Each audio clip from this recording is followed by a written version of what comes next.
Hello and welcome to episode 18 of the Lorefield podcast, a Starfield lore and news podcast. I'm your co-host Mitch, along with our wonderful other co-host Lexi. Hello. You might have seen the new Tales from the Settled Systems video on our YouTube channel following a Crimson Fleet pirate. Lexi and I are pleased to be joined by Red Wolf, a videographer and voiceover artist who made that project possible. Red Wolf, welcome. Thank you. It's great to have you here, and we're going to talk a lot more about that video series in a little bit. This episode will be multifaceted because, as promised last time, we'll be tackling the rest of Starfield's traits, speculating on what effects they have and how we might get rid of them. And, of course, with Red Wolf on the show, we'll get into that Tales from the Settled Systems video and tell you more about what it is and what you can expect from future installments of that series. So it should be a lot of fun. So, Red Wolf, as is tradition on the Lorefield podcast, when we have a guest, we love to ask them how they first got into Bethesda Game Studios and how they came to love the game, and of course how you heard about Starfield and everything. So the floor is yours. Take as much time as you need to tell us that story. Yes, it was a cold winter's night. It actually was. It was during Christmas. I was a young lad, however old, I can't remember. I was a kid. We were traveling like 2.5 hours away to my stepfather's mother's house, so my step-grandmother, and we were gonna be staying there like all of Christmas week. So my mom was like, take your Xbox with you, take your tube TV, which was like 87 pounds. We packed that up into the car and took off. But she needed to do some last minute Christmas shopping, and so, knowing that I was going to be a pain, she was like, let's just stop at EB Games. You can pick out one game, but you have to, you got to chill. You got to be chill. And so I'll never forget, I saw from a distance, it was this black and gold Xbox case, and it said Morrowind, Game of the Year Edition. And I turned it over, looked at the back, and it was like play as all these different races. I was like, I can be a lizard man. And just the rest is history. I took it home. Christmas had already been done as far as I was concerned, because that game just blew me away for the time that it came out. And there wasn't anything like that, unless it was like an MMO, but that's an MMO. And then Oblivion came out, and then Fallout. I remember playing Fallout, looking at the back of the case of that in Blockbuster, when Blockbuster was still a thing, and looking at the back and seeing your dog companion walking beside you. And I got I don't know if you guys remember the game Dead to Rights, where you play as a cop and your canine companion is a German Shepherd. It might be a Husky. But I fell in love with man's best friend, like the lonesome wanderer with his dog. Fell in love with Fallout, and then I was like, man, this reminds me of a game. This is kind of like Oblivion. I was like, the aesthetic, the sort of like the UI, the way it feels. And this was before I followed any of the behind the scenes of game development. And lo and behold, it was the same people, and so on and so forth. I mean, New Vegas, everything Bethesda, I have just loved ever since. So that's my origin story. That's amazing. I don't mean to make you feel bad, but I think you dated yourself a little bit by bringing up EB Games. I haven't heard that one in Yes. Well, I am 78 years old. So yes. No, that's great. It's so good to have somebody on the show whose first experiences with Morrowind, because that was a game that I only came around to, probably 2014 or 15, maybe even later. It might have been after Fallout 4. But I don't know what that was like, because that game was so groundbreaking for a console player. Yes. There was nothing like it at the time, so that's really neat. And then more recently, what got you into Starfield? I understand from talking before the show that you were into Starfield before most people were, before it kind of caught a lot of gamers' attention. So how did that come about?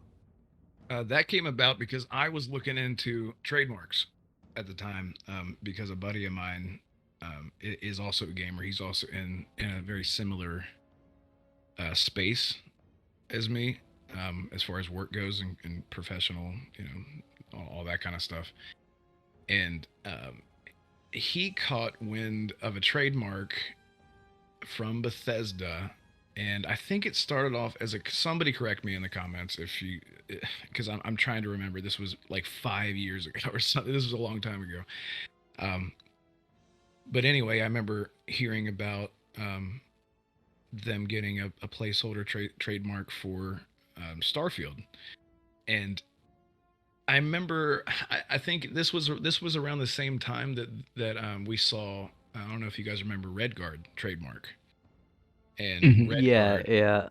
I remember that. Everyone was like Skyrim DLC or Elder Scrolls Right. 6. Yeah, and so Starfield kept sticking, and then people like Skullsy started reporting on it. Juicehead started reporting on it. Mr. Matty Plays. All the Bethesda lovers started talking about it, and I was like, I'm not alone. I'm feeling validated because I'm following this wild goose chase of I just want a new Bethesda game, and so I followed it, just every single video that came out, and people were like, it's not even real, man, you don't know what you're talking about. And it was so frustrating. And then I remember I believe it was 2017, at a Bethesda showcase, Bethesda literally had a backdrop that was a Starfield, and I was like, today is the day. And I was telling my friends, like, you get ready, it's happening. And lo and behold, it didn't. And so I felt I was like, now I kind of do feel crazy. But then whenever the teaser came out, the first trailer for Starfield, I had been with it for so many years that I felt like I was already part of the hype before hype was even there. So I've felt so entangled in Starfield before I even knew what it looked like. And then of course the screenshot leaks, I think it was the alpha leaks that came out and all that. And even then I was like, I'm looking at it, I'm going, it looks like a Bethesda game, but is it? I still need to see it. So yeah, that's how far back it goes. There are some of us who still maintain that Starfield was supposed to be announced in 2017 when the background was a Starfield, but those are conspiracy theorists among us, and I'm definitely not one of them. Yes. I think I don't know. I remember the conspiracy that Pete Hines wanted to say more, but he didn't. Like people were claiming there was a moment of hesitation. That's just what I remember, but I can't find any posts on it. So it might have just been like at the college I was at the time. Those kind of like speculation rumors. Yeah, and I think once you have an idea in your head, like, okay, Pete, when you go out there, you're gonna say this, and then last minute they go, never mind, just never mind. Talk about this instead. So he gets up there and he's like, hey, so we're gonna talk about Fallout, and you're like, something. It was kind of obvious. I'm with you on that, Lex. It was obvious. I in 2018, I was like hyped for when Starfield was announced, but when they revealed Elder Scrolls 6, I lost it. I absolutely lost it when they revealed Elder Scrolls 6. I almost had a heart attack. Oh my god, Starfield's revealed. It's like, oh, and there's one more thing we've got to show you. And I was like, holy shit, he's not gonna. I was like preparing my wallet. I was like, all right, any collector's edition, can't. And I have never been more like virgin mode, I guess. They're gonna have the collector's edition for Elder Scrolls 6, and instead of a Pit Boy on your arm, it's just gonna be like a dragon head, and you like put your fist in. That Yeah. doesn't sound right, but I'm in like the tinfoil hat of Elder Scrolls 6. I'm not going to abandon like covering lore of Starfield. But if I'm a bit like, if I become absent, that's literally going to be why. I'm just drowning in Elder Scrolls 6 and the future. I think the whole world is going to just take a pause when that game comes out for a couple weeks. You took the words right out of my mouth. I was gonna say it's not gonna be you. We will all be submerged deep underneath the mighty weight of Elder Scrolls 6. It's gonna blow up. But with E3 2018, talk about a bounce back, because 2017, I don't even remember what the main games were that year, because they really didn't show much. I think it was a really underwhelming show, and I think most people would agree with that. And then 2018, they just absolutely killed it, and it was awesome. Here's a fun like blank memory. If you can't remember E3 2017, I bet you won't be able to remember E3 2016. I can. Skyrim Special Edition. I And had to rewatch that showcase to remember what was revealed. And it started, I think, with Quake Champions. Oh, that's right. Quake Champions. Oh my god. I remember what a I don't have any I'm trying to I don't know what was more disappointing was that alongside special edition of Skyrim that because now to be fair we're talking about Skyrim coming to next gen. That wasn't the. Was that the first time, or when did the first special edition for Skyrim come out? Was that 2016? Yeah, that was 2016. It was That's the first wild. like upgrade, but there was the Legendary Edition, which was another resell that had all the DLC. Yeah, Okay. that Legendary Edition was the Game of the Year edition, essentially. Yeah. Right. Okay. Yeah. Okay. Then yeah. So I think I'm confusing two things. I think I'm thinking of the re-release that wasn't at another showcase. The Yeah, Quake Champions thing was something that people thought it was going to be just a new Quake game, and it just turned out to be sort of an esports draw. It's actually pretty fun. Like the combat's pretty fun, but it's not so much the game. It's more, it's another studio making it.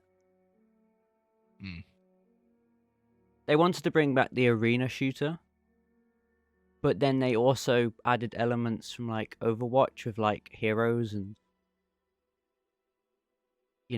special powers.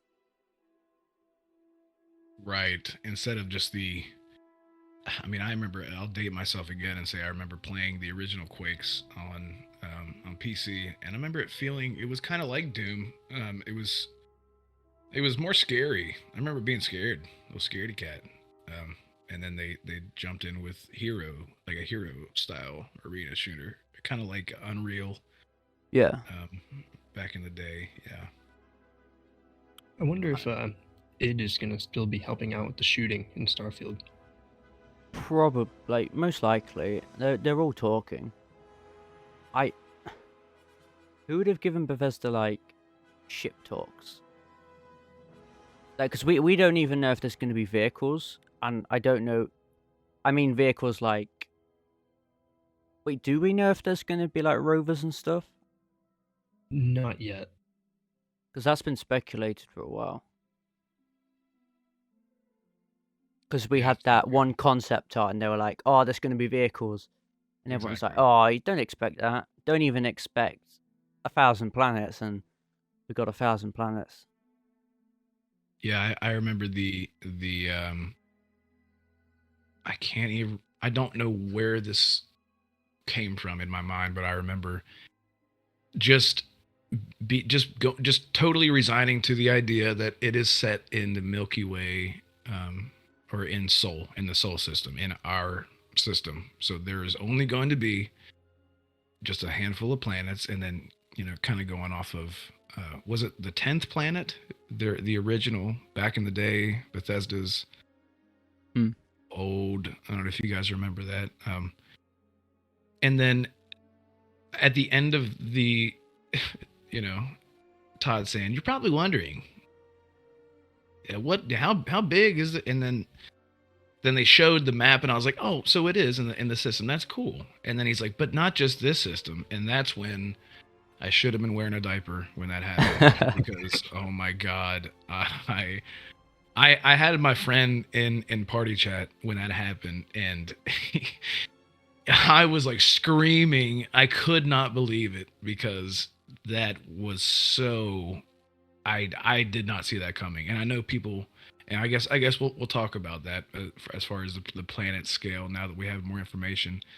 But I could not have been happier with that. That made me so happy to see that it was not just one system.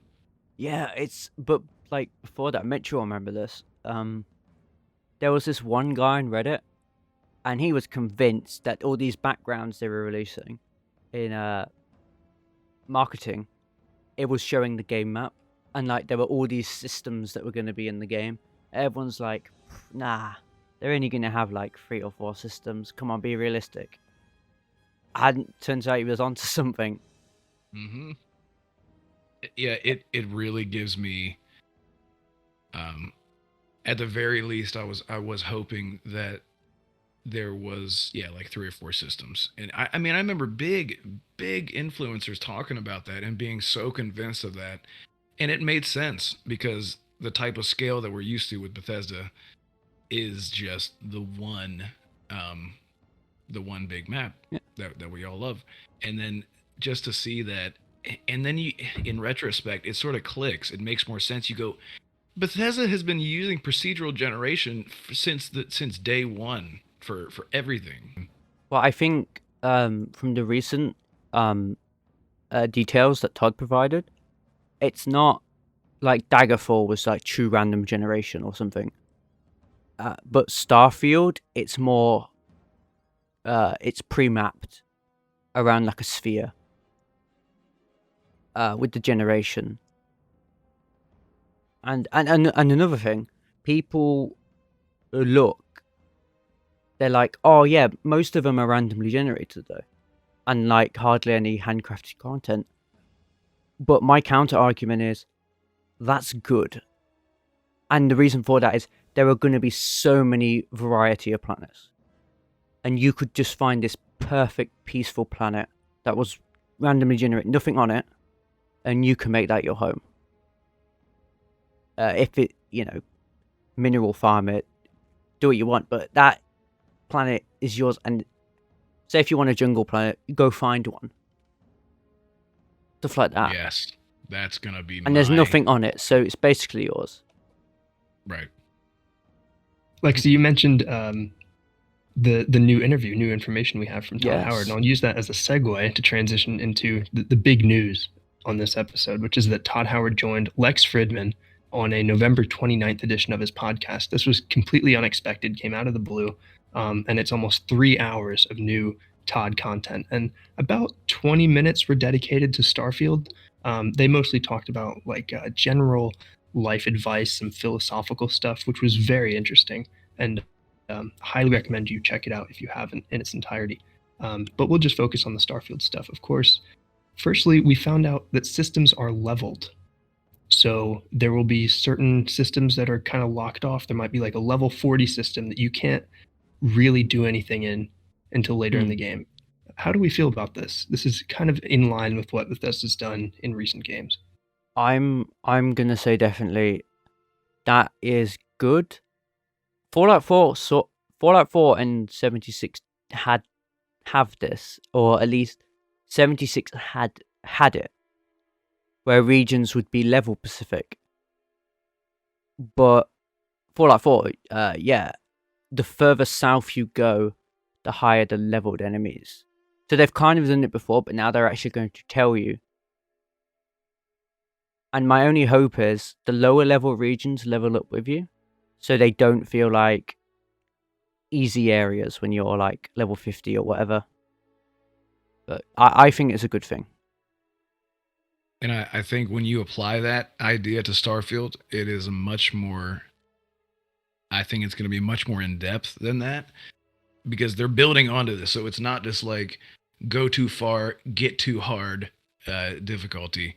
It's going to be, this system is so far out that you're going to need maybe new type of engine to get there. Yeah, that's true. You might need new gear. I think Todd talked about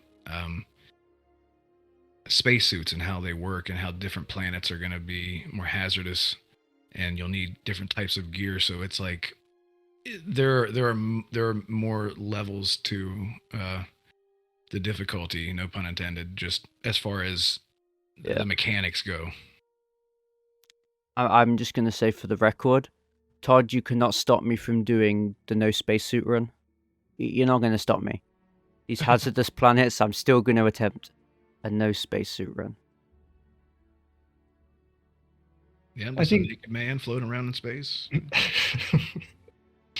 I think there are two sides to the leveled systems things. On the one hand, I get the argument against it, which is that there's kind of a soft lock on areas that prevent you from exploring the whole map right away, and that's a little antithetical to the Bethesda philosophy. I get it, but on the other hand, it saves content for you so that you're still finding new stuff when you're level 40. And one thing, what I think is the biggest benefit of this, is that if you wander into a system that's too high level for you and you just get wrecked by the enemies there, you can build up and come back 10 levels later and you can bring the fight to them and you can kill them. And that's a really rewarding experience that wouldn't really happen if the game just scaled with you no matter where you went. So I'm in agreement with both of you that this is going to be a good fit for Starfield.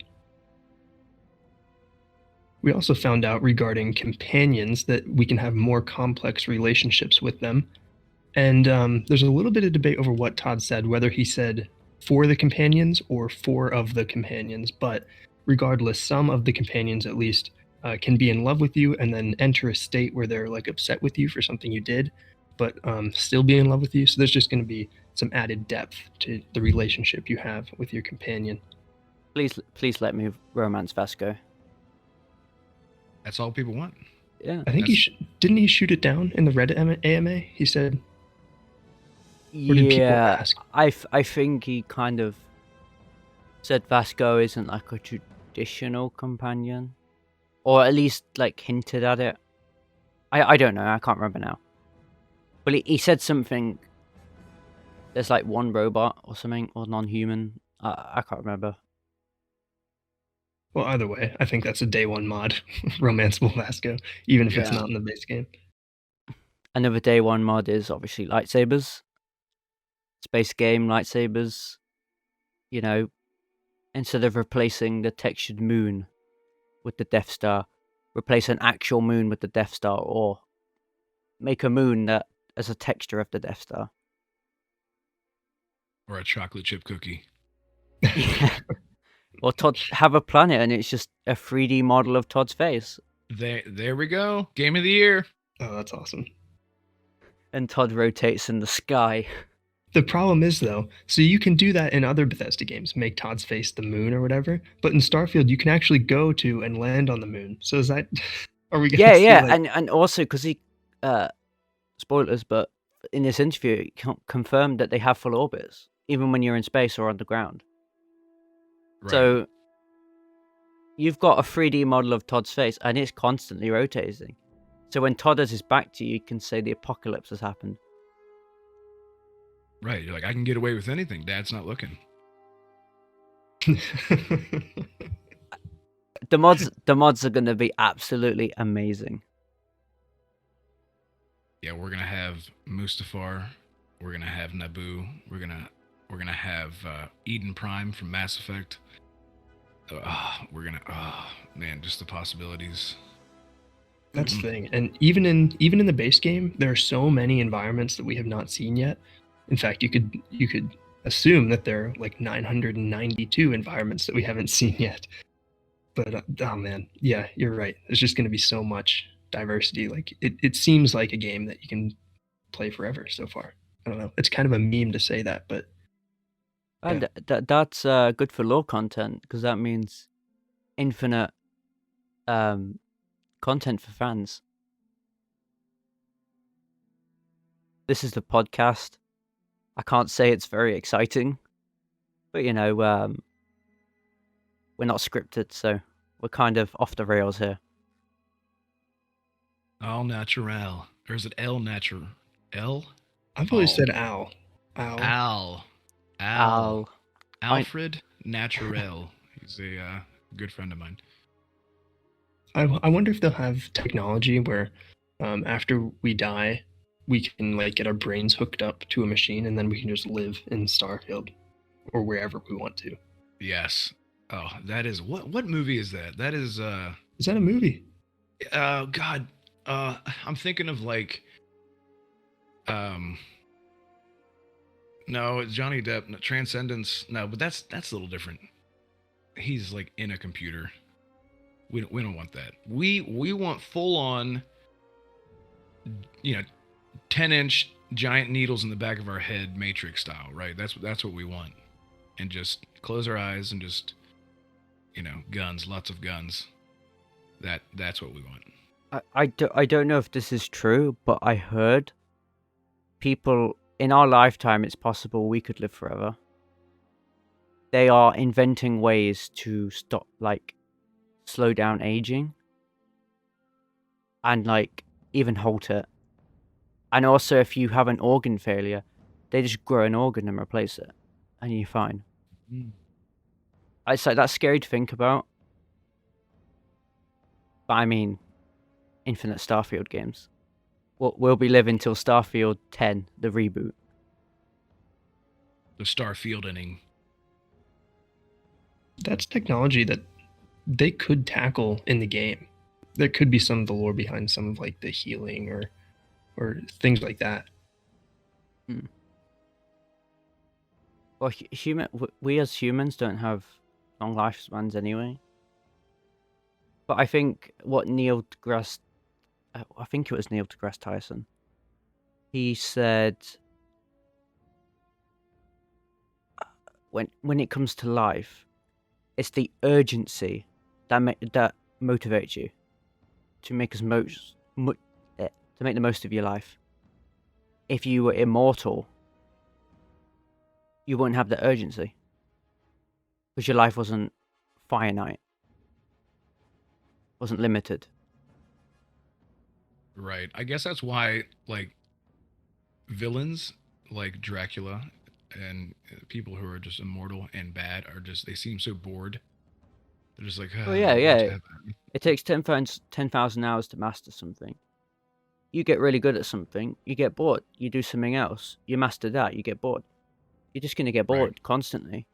And the worst part is you won't be able to form relationships with people because everyone you know will die.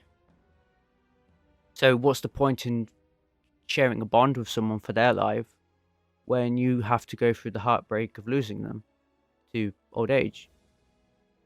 That, like, people want immortality, but you probably won't want it. And that's why we want to romance Vasco Todd. Yeah. The next piece of news we got from that podcast, there's no good way to transition out of that, so we'll just do it.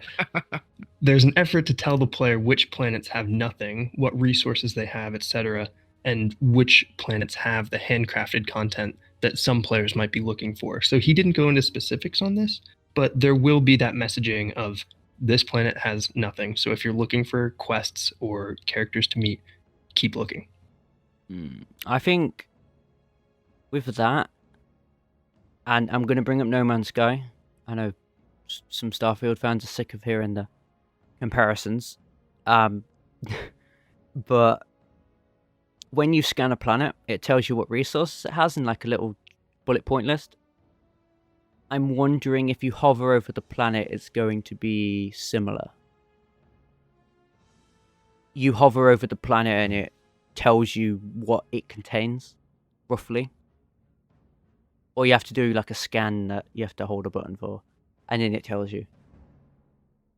I mean, I think honestly, the Starfield or the No Man's Sky comparisons they're valid right now because there is nothing else to compare it to. Even like Star Citizen, which that's not even a game. I'm sorry.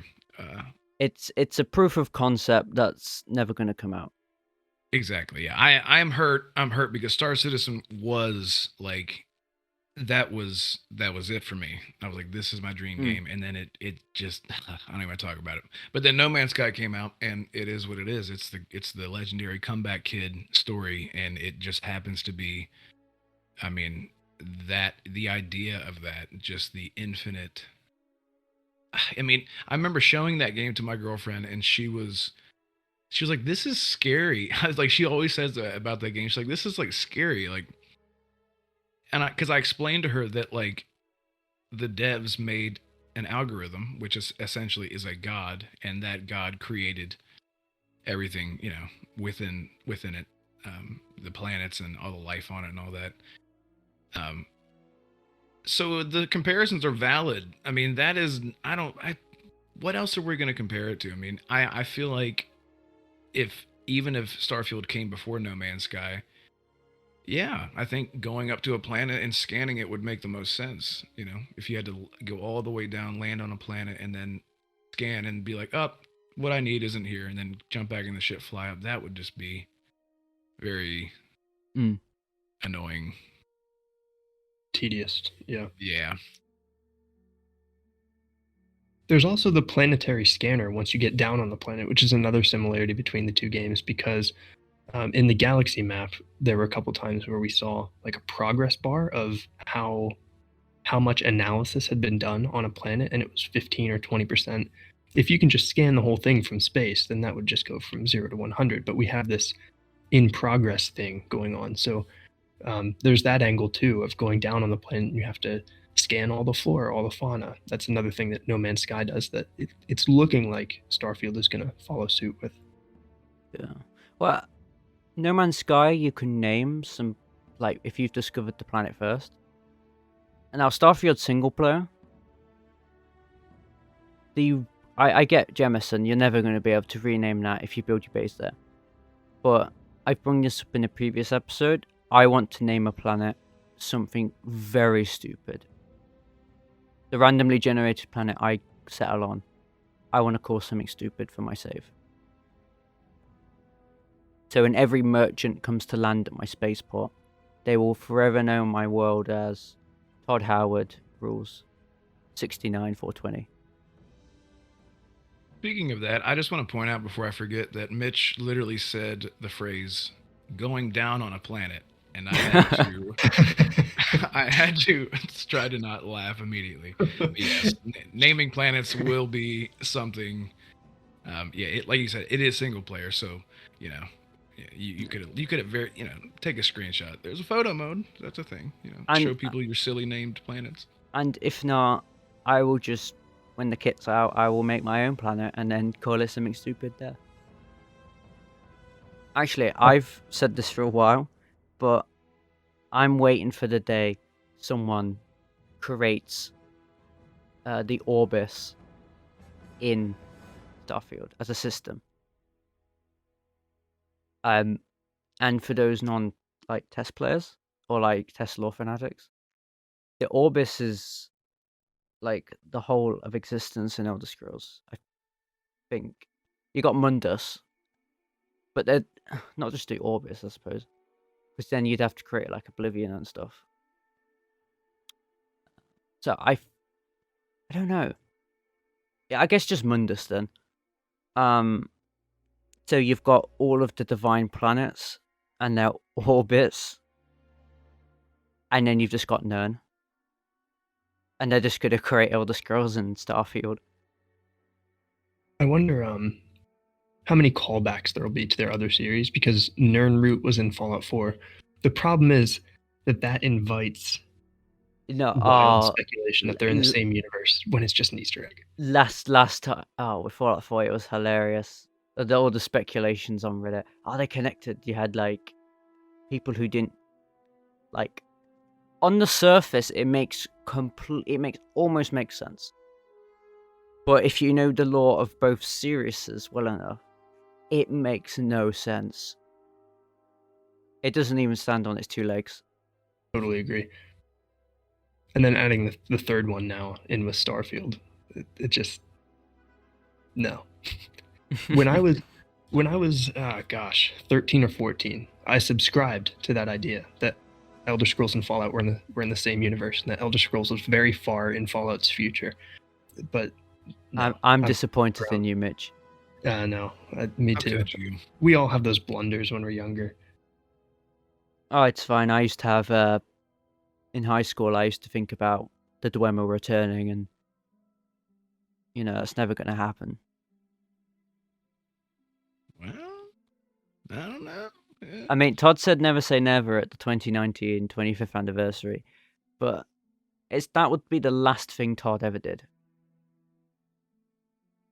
We shall see in the future. Yes, we shall. But we had just two more little details from that podcast with Todd Howard, both of them dealing with ships. So firstly, ships will dynamically come and go from cities and spaceports just in real time. I have a couple questions about that. First of all, I think it's really cool. Secondly, how what's the word? How can we go in the ships? Can we hijack them during the time that they're landed? Or will they just be, I don't know, will they like despawn before we can see them because they land off in the distance? That sort of thing. How real are they? Okay. I think I can answer this. You know how sometimes your settlement will get, I'm talking about Fallout 4, will get a random NPC just, it's not they teleported there, they actually walk the map. And even when they're not loaded, the game keeps track of where they're supposed to be, roughly. At least I think. And they'll appear at places at certain times, so they arrive there at specific times. And such on certain days. I think the one at Sanctuary Hills is called Carla. She comes every now and again. Her Brahmin will get stuck on roofs and stuff. I'm wondering if it's going to be similar to that, but with more merchants. So you build this nice port, and another No Man's Sky comparison, those landing pads you can make. I think that Starfield's going to have some of those. And you can build all these landing pads for merchants. They land, and I think, yes, you can walk on their ship. You can steal stuff. It'd be like a mini house. And I think, yes, you can steal their ship. I think that's like very likely. But I don't know why you'd want to steal it. It might be a terrible ship. And then they could steal your ship, so is it worth it?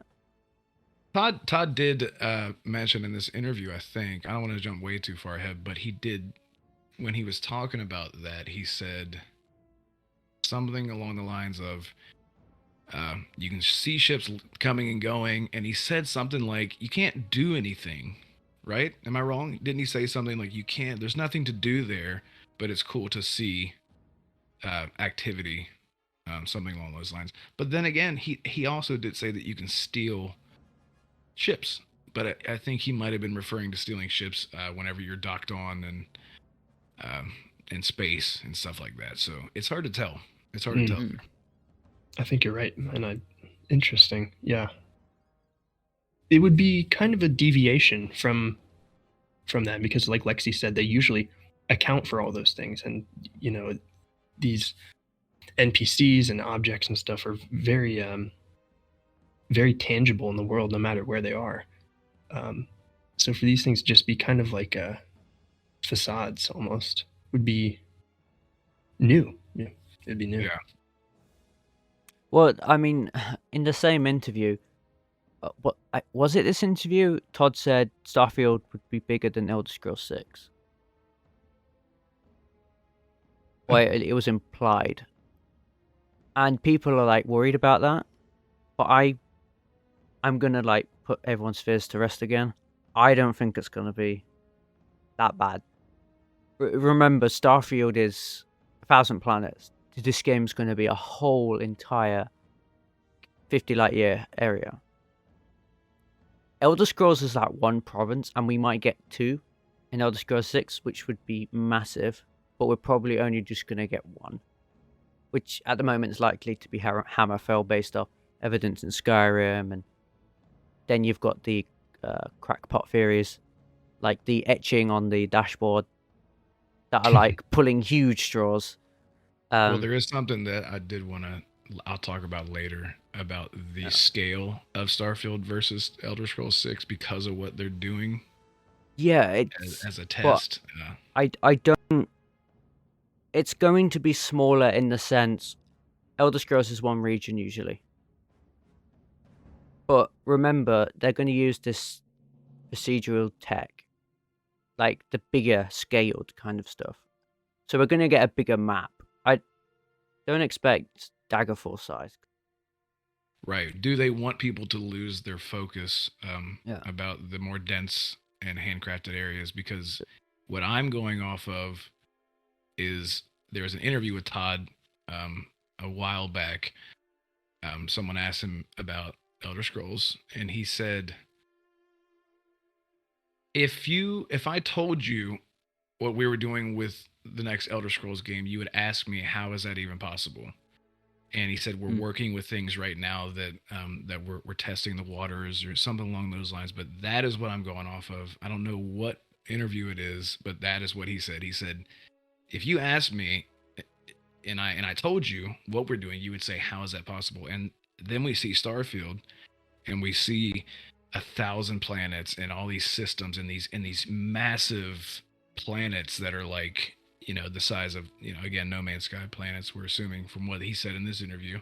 And it does make you wonder. It's like, are they gonna, I'm not saying Elder Scrolls 6 is gonna be, you know, all of Tamriel or all of Nirn. It's just the whole planet, because that's insane. But they could do multiple regions in the new one. But I don't know.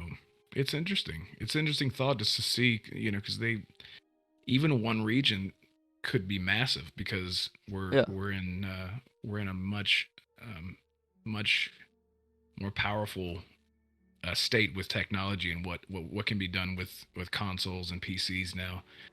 So there's a possibility. I don't know. Yeah. I think in particular he said that in 2016 or 2017. I think it was 2016. That was the Xbox One and PlayStation 4 era. And if you know anything about their specs, I don't even think Starfield would run on last gen properly. Yeah. I think 76 was also not just because ZeniMax wanted it, but because it would make Starfield possibly even like a proper next gen title. They didn't have to be restricted. And I believe, I think I've talked to Mitch about this, Elder Scrolls 6, if it comes in 2027, it could be on the bridge of next gen.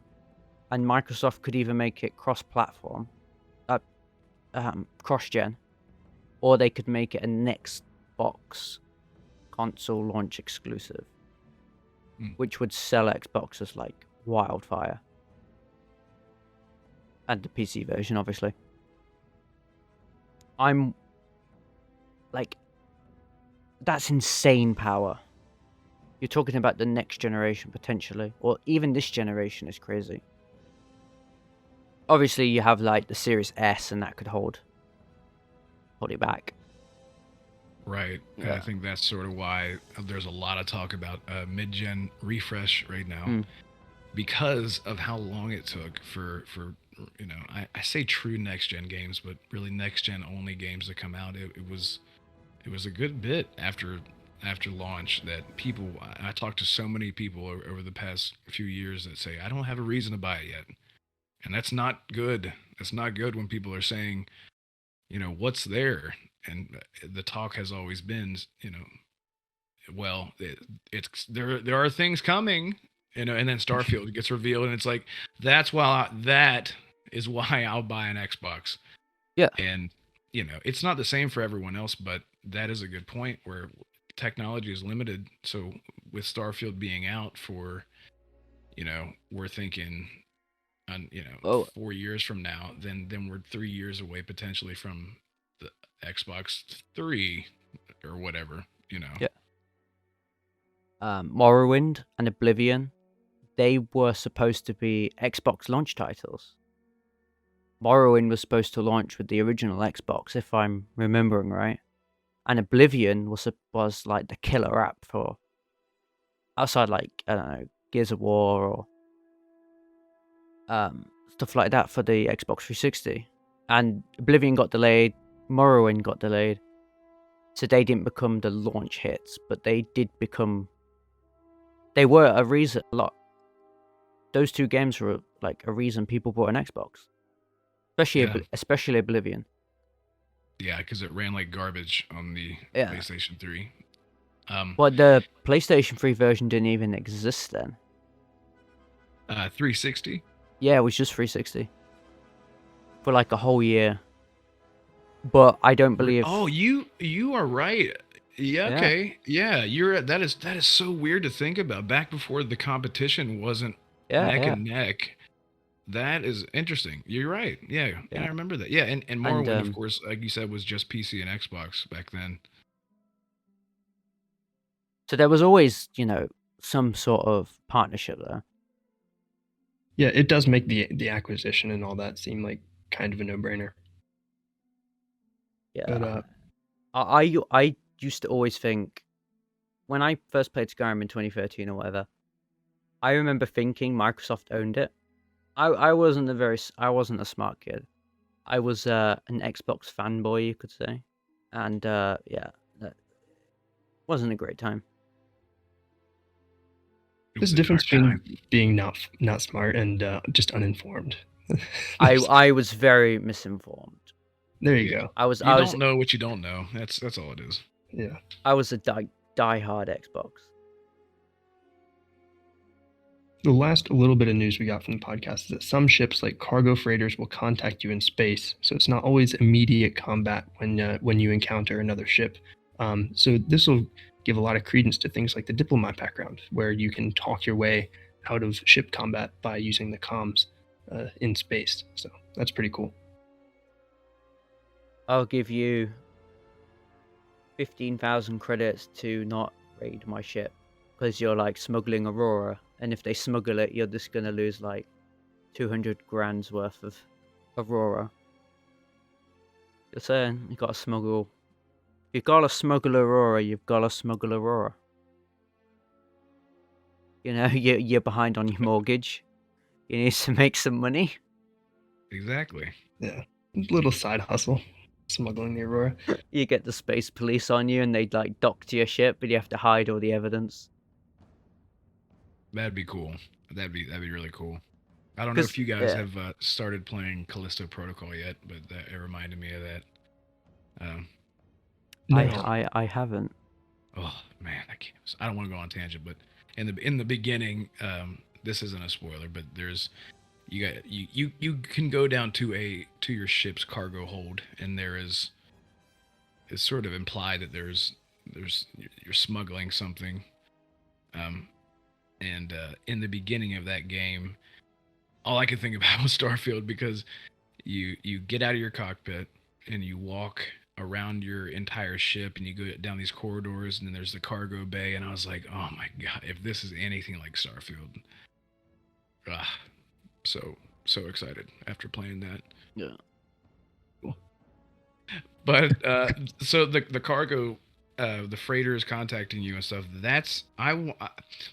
I don't think it's gonna be where, I'm sure that if you did want to trade something, that there would be the docking sequence, and then it would be +5 wood, and you know what I mean, and then you just undock and it's done.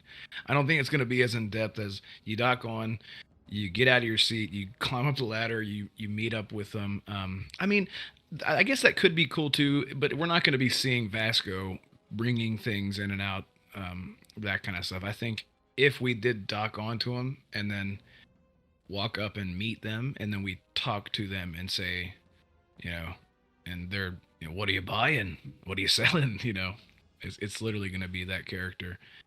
And it's just like an inventory, like a store UI.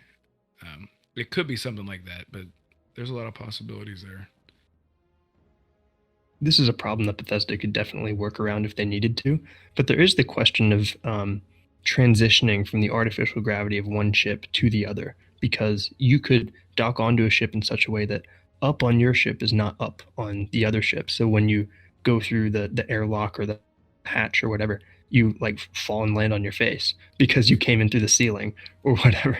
So I think the docking sequence turns off the gravity. oh, Yeah. that'd fix it. I'm confused. Are you saying because you're floating? So you're saying that you would stop moving essentially? Because both ships have their own gravity and they're both upside down. So when you move to another ship and you get caught by that gravity, you're just gonna fall from the ceiling. I always looked at that image, the one that I used for the video, that you are upright and so are they. You're entering from the bottom. Does that make sense? So Yeah. you're upright. You're entering their bottom. Don't clip that out. You're getting. You get what I'm saying. I'm gonna go on a rabbit hole, but that's the way I've always looked at it. We would have to assume then that that's how every docking is. If Right. If they just want to avoid that gravity problem entirely, then they would just put every docking port on the bottom. I'm just gonna say for the record, if you don't watch the docking sequence in third person, you are a Starfield psychopath. If you're like sat in first person while it docks, and you're just hearing the clinking and clanging, you're like, is it done? Yeah. Yeah. Go third person, like just watch it. Yeah. Well, if you had a couple thoughts about like ships, right? Yeah, so I'll run through this because this is the only Todd, listen to me. This is the only question that I have. I don't know if you can hear me, but can we walk around our ship while it's in space? And I don't mean FTL travel and all that. I mean, anytime, no matter what we're doing, can we get out of our seat and use our ship as a home away from home? Because it seems so, I just cannot see a world where this is not a thing. And I've talked to death about it on Reddit, and there has been so many posts on Reddit. I've seen just tons of people asking this question. It would not make sense for you to have an entire ship with people on it doing all these things, and you have, you know, I'm assuming you'd have workbenches and a bed and a, you know, everything that you would have in a small home that you know, like in Fallout, you know, all the things that you can interact with, just to be able to interact with those things while you're landed. It just seems so. And I know I'm not trying to make this into like a give us everything and anything, but the ship is a huge part of any space, sci-fi, anything, TV show, anything. And it's all, I mean, even Mass Effect. Mass Effect is my favorite IP of all time. And you're in space and you're walking around your ship while it's just chilling in space. And then whenever you travel, the traveling is boom, done. It little sequence, and you load into a new system or whatever. That to me, and Star Citizen does do this, by the way, and that's why I'm so. It's all that I want. Like, my dream game is like, get out of your cockpit, take care of business, an alarm goes off, and which means that you're going to be attacked, so you better get to your cockpit within 5 minutes, which is just like a gamified timer, you know, because within 2 seconds you'd be destroyed. But you know what I mean. I don't know if that sets up the question, because that I want that so bad, just to be able to get out of your seat at any time, pretty much, especially in space. We've seen concept art of, I think there was a character sitting in a window, and you could see the stars outside of the window. Yeah, I want that so bad. There's one piece of evidence that I will bring up that kind of goes counter to your wishes, which is that in those different modules that you could select to add onto your ship, it looked to me like the clutter in those was preset. So like there wasn't much you could do with it. Like I think in the ideal version of Starfield, you can hand place all the clutter items in your ship like you can a house. Like you can drop things and have like crap all over the floor of your spaceship if you want. But the modules themselves seem to come with clutter, and I don't know. To me, that just said perhaps there's a lower degree of interactability or a lower amount of time that you'll be spending in those modules to make them your home. So I don't know, but there's that. Right. I can totally see where a prefab, if you will, of a module that you put on your ship. It's like here's the bathroom. And it comes with a toilet and all this stuff. And then here's like a lounge room, and it comes with a table and a couch and whatever. I can see that happening. But there, I'm trying to think that I remember we saw like a lab-ish area. Then we saw like the command center bridge, if you will. And remind me if there was any sort of casual area that we saw. Like if our ship is already preset to, there are 3 hallways, if you will. One's in the middle, that's the bridge that leads up to the cockpit, and on either side you got the lab looking thing, and then one other block. It just I guess my main thing is it would feel really limiting for us to have to land to access anything in our ship. So if I had something that I wanted to craft and I'm all the way up in space and I go, I need to access the workbench on my ship. Let me fly all the way down to a planet, land, turn everything off, and then get out.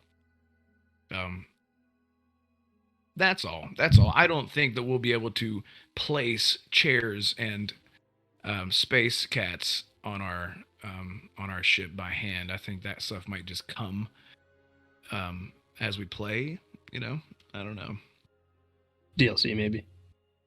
Yes, we just want cats, space cats. Yeah, I don't know. That's a valid question. Or docking too. Perhaps you don't have to land on the planet, but a stone's throw away is a spaceship that you have to dock on. But even then, it's a maddening inconvenience when so often you want to do stuff on the ship. Yeah, and it says get up, and I've talked to people about this. There, whenever you're docked onto somebody, there's the get up, there's the get in or board, or there's something like go inside or get up or whatever. Yeah. A lot of what we saw when the ship was floating in space was the third person. No, there was no HUD, and I've argued with people. They said, "Nope, what you see is what you get." No, there was no HUD. There was no HUD there. That HUD was turned off. And I'm betting that once you slow down completely, I'm hoping that you can still hold the B button and get up at any time. That's what I'm thinking. But we just don't know because we didn't see the HUD turned on. Yeah. Yeah, I think yes in every scenario but combat. Right, exactly. Yeah, you're locked. If you start getting attacked, you're not going to be like, hang on, 1 second. Can you stop shooting me? Oh, sorry. Yeah, sorry. Go ahead. Grabs a cup of coffee, sits back down, takes a sip, takes a deep breath. Okay, now let's fight. Yeah, that wouldn't work. Sure, I agree with that. Why not let the player get up in the middle of combat, and then you can hear your ships go down, you can hear some explosions, and then your whole ship explodes and you die because you weren't sitting in the cockpit, you weren't paying attention. Right. Captain, get back to the cockpit! He's like, I kind of like the idea.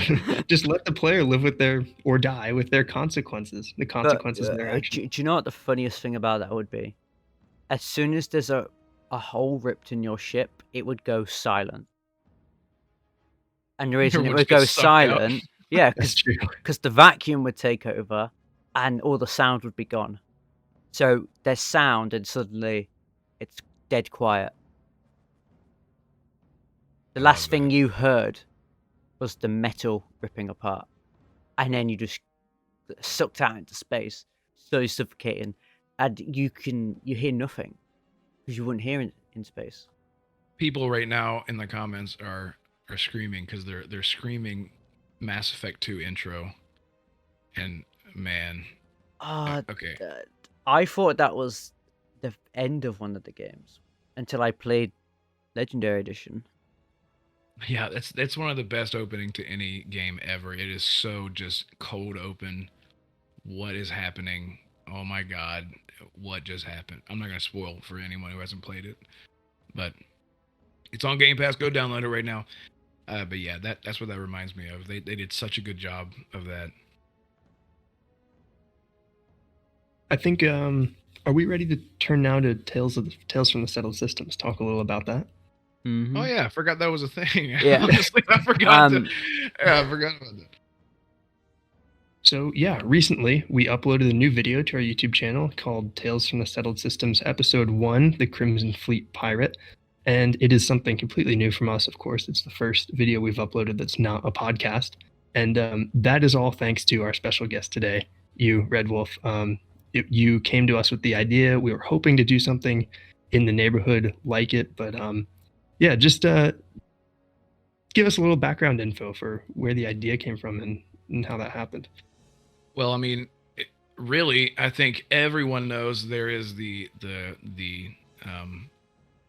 lack of info, lack of anything Starfield, and people are just dying to not only play the game but hear more about it. And we haven't had anything. And I thought it would be fun to make a project to sort of scratch that itch a little bit, using what we know as facts, lore-wise, in the Starfield universe.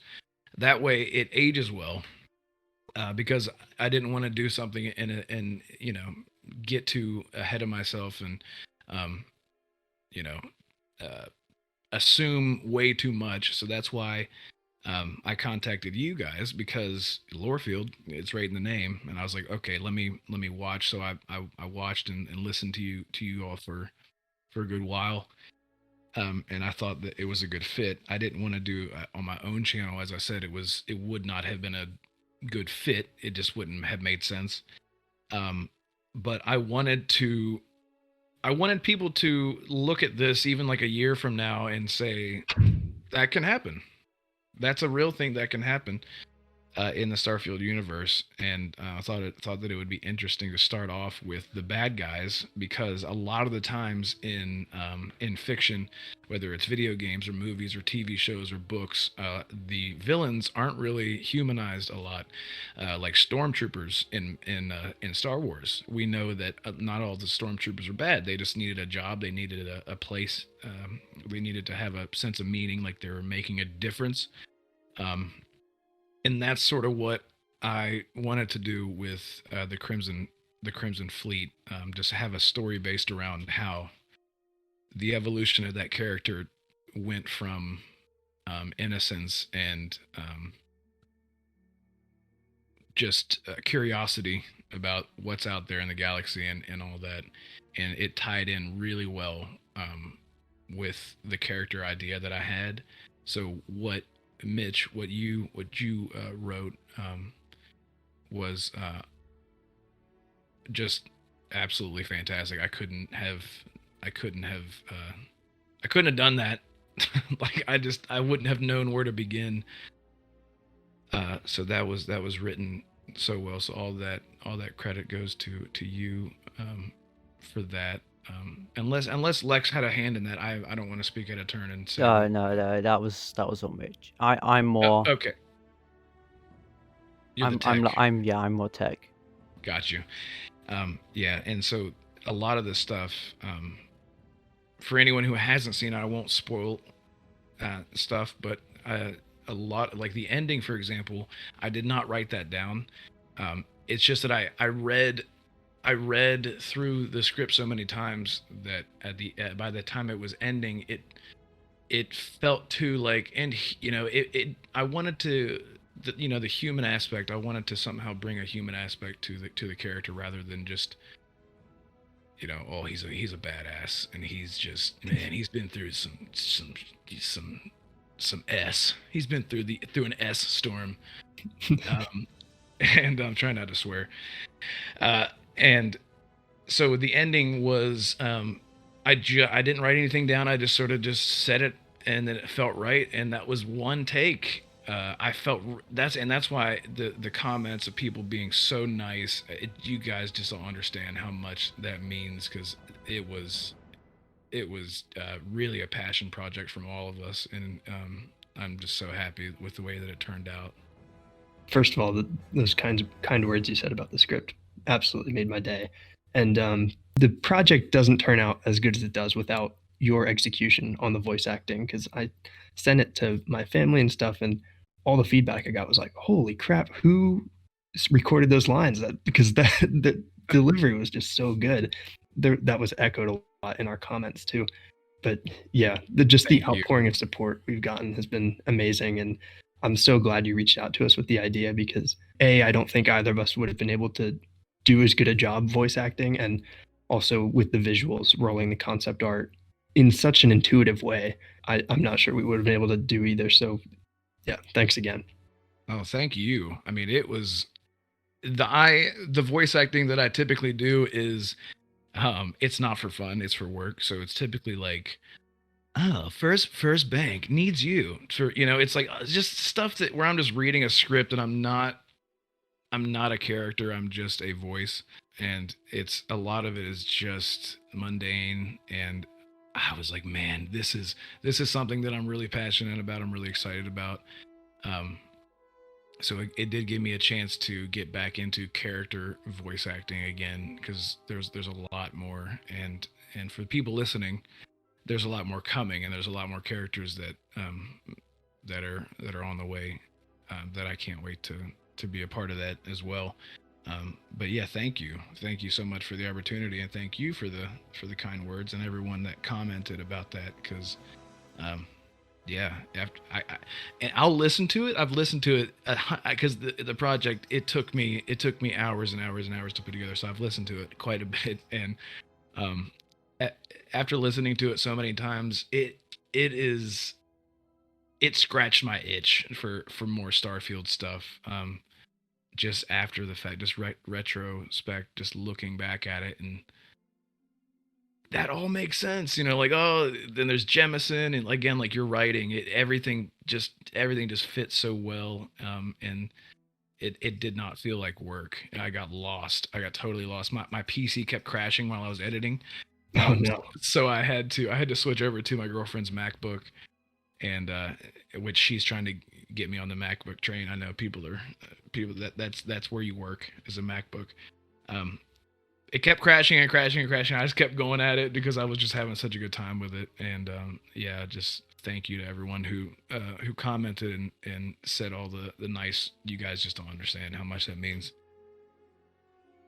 We also would be remiss not to mention, Lexi, your work on the back end of making this a coherent thing on our YouTube channel, writing the series description and the thumbnail, which I love. I think the thumbnail, you picked such a good shot of the pirate with the gun. That turned out awesome. Yes. So you really set this up to be a success. So credit to you for that as well. I didn't realize that was some art from Harry Osborn, because I took that screenshot from like the video editing software that I used at the time, which was Adobe Premiere, and someone on Reddit pointed it out, and they credited it. So I replied, I said, I didn't realize this. I didn't, write the script or anything. I upload the videos. But I'll be sure to add credit because I didn't realize. And then I added, and yeah, I added this art profile for it, because that didn't even occur to me. Wait, that picture is not Starfield? No, it's fan art by Harry Osborn. Oh, yeah. Well, it's fan art of Starfield. It is the Crimson Fleet pirate, but it's... Okay. I was like, no, I feel so bad. I just oh man. Oh no, it's fine. As soon as if I realize that we've used fan art and I haven't I will always make sure I add that. And like, admit I didn't know, but I'm definitely going to add the credit now because that's what heroes Yeah. do. What heroes do. That's what Thor said in Thor Ragnarok. I'm such a Marvel nerd. I'm sorry. Wolf, you alluded a little bit to the future of Tales from the Subsystems. I thought maybe we could reveal who the next character will be. Yes. I don't think we actually officially decided that, but I think the next idea we had after the Crimson Fleet pirate was the Aquila City Guard. Yes, that was one of many. One of many, yeah. Yeah. See, audience, right? All my fellow travelers. The Freestar Collective fan always has to go first. I'm joking. Yeah. Well, I thought that would be a good one because you got the Ashta in there, which we know a little bit about. Oh, I think Right, and didn't- then there's also the aspiring, kid. If you equate it to a young kid, 17, and he wants to join the Marines, and he's all excited, and he finally gets to join, and then doesn't turn out to be all almost said Guns and Roses. That kind of makes sense. Guns and Roses, sure. Yeah. Joining the United Colony, stuff like that. There's so many avenues. But then the Aquila City Guard. I think There's so came many. If there is anything that you guys, the audience, if you guys want to see, please comment and let us know, because that would help. Yeah. I would love to hear what people. I've always said you can live 100 years and never have the same idea as another person being 100 years old. So there's a lot of there's so many possibilities, and who knows, we might get the release date. Game Awards. Well, you might have the release date now, just depending on when this is up. But yeah. Yeah. I think a paramount goal for all of us is to stay true to the existing lore, so that it could conceivably happen in the game to the highest degree possible with what we know. Right, exactly. Which another thing that I love that you did with the script, and a lot of people commented and said, "Oh my God, I just realized you tied this in." For people who haven't seen it, but it ties directly into Starfield, and the revelation at the end of this log is very. It just makes you go, oh man, that is. Yeah. This changes my whole view on the outcome of, because you can sort of fill in the blanks. So yeah, I'm really excited. But yeah, staying true to the lore and using all the information that we know as fact is really, really important with all this. That way, like I said before, it ages really well. Yeah. And that, yeah, it feels like something that could happen. So where you've put 100 hours into Starfield, and then you can come back to it and say, yeah, that kind of makes sense. So Yeah. So, looking into the future, be sure to keep an eye out for more of those Tales from the Settled Systems videos. We had a great time, and you will definitely see more of those. But, as promised, we will now finish up the rest of those traits that we saw in various Starfield videos. This will be part 2. You can catch on our last episode part 1 of those traits, where Lexi and I looked at about half of the game's traits. So we'll pick up with Neon Street Rat. You grew up on the mean streets of Neon. You gain access to special dialogue options and better rewards from some missions on Neon. Crime bounty by other factions is greatly increased. Can't be combined with any other faction allegiance trait. Cyberpunk. Exactly. I think this will be a popular one with some of those cyberpunk fans. yeah. The downside to this one. So your crime bounty by other factions is greatly increased. Neon is just one city, so in 99 of the other systems, you're gonna have a way higher bounty on your head. So, okay. You grew up on the streets of Neon. The mean streets. So it's sort of like a give and take. It sounds like the negative here.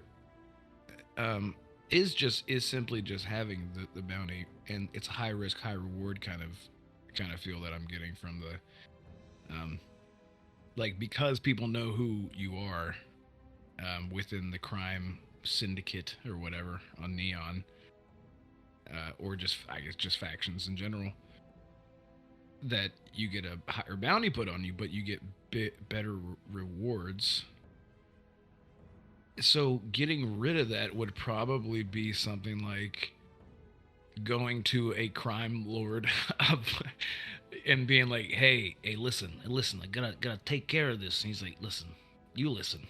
No, you listen. And then you sort of hash out some kind of deal to where it removes your notoriety in the crime or the street rat world. I don't know. That's just how I'm looking at it. That's so awesome. I love it. Like a mobster type thing. Yeah, exactly. Just gangster, because that's what it is essentially. Especially when it's neon street rat. That is totally cyberpunk. That is like, okay, you want to clear your name. Every time somebody hears your name, they're like, okay, get that dude because he is a problem. And you're like, I want to stop this. Let's go talk. But then you'll lose your rewards, and you'll lose your maybe some a bit of relationship with relationship, like dialogue options and all that. Yes, since you lose the special dialogue and you lose the better rewards, it sounds to me almost like you're divorcing like that crime syndicate. Like, I want out of this life sort of thing. Right. Exactly. Had to change her heart. Yeah. I think I don't know, because what I'm assuming is when you do get a bounty, it's just higher for other factions. You will get penalized more. Because in the Freestar Collective trait, it says the same thing. So I think I'm understanding that. Maybe it's like tied to, because it does say that things are tied to a quest. So if you say that you want out of something, it'll probably be tied to like, okay, but some people aren't going to let you go like I am. So it's up to you, kid. You gotta deal with this. And then the mission is like having to wipe out a very small sect of a faction. Not like, it's not like you're wiping out the whole faction, but there's sort of like a subsect within the faction that you have to take care of. And then it's like, okay, people get it now. Don't mess with you. You're good. Get out of here. But I'm not giving you any more bonuses. Yeah, and that was a good point, Lexi. That Freestar Collective Settler is pretty much identical. We can also assume that United Colonies Native is again identical. So instead of growing up on the mean streets of Neon, you gain access to special Freestar Collective or United Colonies dialogue options, better rewards from some missions given by that faction, but crime bounty towards other factions is greatly increased. So Neon, Freestar Collective, Aquila City, and United Colonies, New Atlantis, all have these parallel backgrounds that you can pick that are incompatible with each other. So I guess we can kind of group all of these three into one discussion. So I think we're pretty spot on with how you get out of the Neon street rap background by like talking to the big boss in Neon. Freestar Collective, I mean, if you want to leave the Freestar, the way I'm thinking about this is Skyrim Civil War quest line. Let's say you want to switch teams in the Civil War. Like, you talk to was it Galmar Stonefist, who was right underneath Ylfric Stormcloak? Yeah, that's right. Sure. Yeah, so you talk to him like, I think I want to leave the Stormcloak Rebellion, and we'll just assume he doesn't kill you. So you do some quest for him, and then you're free to go over to the Empire or the United Colonies and join them. Okay. I wish that was actually an option in Skyrim. It would be cool. Yeah. I mean, I don't think they'd be kind if you said, "Oh, I'm going to join the enemy team," and that NPC is like, "Oh shit, the protagonist is switching sides. We're going to lose." Yeah. Now he's learned so much. and then you go to the other side. Well, it's my only like gripe with the Civil War is I determine the outcome. It doesn't. There's no way for it to solve itself. I have to be involved. And I know it's a video game. You know, like it's your playthrough. You're the protagonist. You get to make all the choices. Sometimes I don't want to make the choices. And maybe I'm like alone in that. And I sometimes like the control. If I hesitate too much, I like the control to be taken at my hands. Because I am terrible at making decisions. I agree with that. I think it ties into that whole simulation aspect of the Bethesda game where you want to feel like the world goes on without you. And I think the Civil War coming to a complete halt because you focus on something else kind of takes a bit away from that. Right, like, okay, he should have been here like 5 hours ago. Everyone stop fighting. All 600 of you just stop. He'll be here any minute. And then you show up and it's It's been 10 in-game years and they're just waiting for you to see. Everyone's just like standing there, just like having like cookouts and just like eating food and laughing. And it's like, oh, he's here. All right, be serious. Act like you hate me. And then it's been 10 years. They've been standing outside Windhelm for 10 years waiting for you. Everyone has beards and are just way older now. I have been waiting for you. I'm kind of surprised that in this particular system as in like game system, they have equated essentially the United Colonies, Freestar Collective, and Neon. I'm kind of surprised to see that they're giving Neon that much credibility or power to be on the same level as Freestar Collective and United Colonies, seeing as Neon is just one city on one planet, and these other two are multi-system alliances. Does that make sense? Yeah. Is there going to be a Crimson Fleet version of this, do you think? If there is, either it's not in the build we've seen.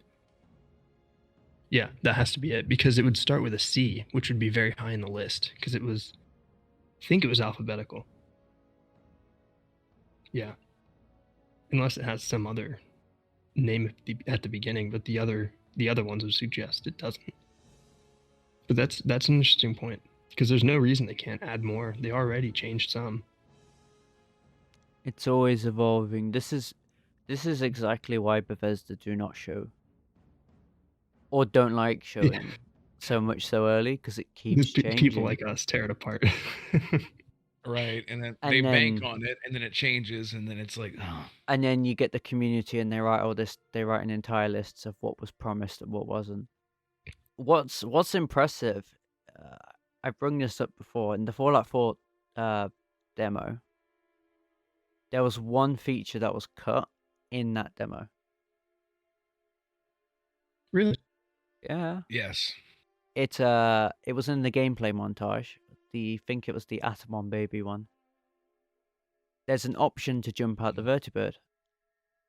That's not in the final game. That got cut. That is the only example that I remember. Never would have guessed that. They even edited the intro. Codsworth's dialogues was cut. I don't know if the footage was cut or they actually changed the dialogue for that demo, because it cuts out any mention of Sean, which is understandable because they didn't want to talk plot. Interesting. Yeah, I had no idea that there was an option to jump out of the vertibird. Yeah, they probably cut it because you'd die unless you're in power armor. There's a mod that adds it back in, and you should all download that mod. I don't know if it's on Xbox. It's on PC. And it's the funniest thing you can do, because the vertibird will just continue on its path, and you just do the weird fall animation in Fallout. Bethesda games, they never have a great fall animation. Never. You always do that wacky animation when you fall. You're kind of like frozen. Yeah, In you're just wafting your arms in the air. You're not doing much. You're not, Yeah. you're not rolling around. You're not freaking out. Yeah, screaming and yelling and kicking and You're constantly yeah. doing the pencil dive, like Yes. worshipping the air. Yeah, it's very stiff. The whole game does feel stiff. I think Fallout 4 was the only game where from Bethesda that whenever you were idle without a weapon out, that your character would actually turn completely around. You could actually move more freely, or at least it looked more free moving, if you know what I mean. And then Fallout 76 being the next iteration, or the most recent Bethesda, not BGS, but Bethesda Fallout game. They went back to the old school stiffness. Yeah, that's I'm interested because the Crimson Fleet question when it comes to crime and bounties, I just feel like the Crimson Fleet, and I'm not being biased, I think that the Crimson Fleet is gonna be a big part of the game, at least a good section of the game. So I can see why, if it's tied to the main story, why there wouldn't be a whole lot of bonuses attached to something that's. I'm trying to figure out how to say what I'm trying to say. You can join different factions, but with the Crimson Fleet joining them, if you had a bonus and then you tried to get rid of that bonus and it's tied to the story, I feel like it would sort of put a speed bump in your progress if you said, never mind, I don't want to do this, I want out, and then it just screws up the flow of the story. So maybe that's why that's just not there at all. I don't know. The Crimson Fleet, I feel like, would be certainly an enemy of Freestar Collective United Colonies. We pretty much know that from Emil's letter, is what we always call it.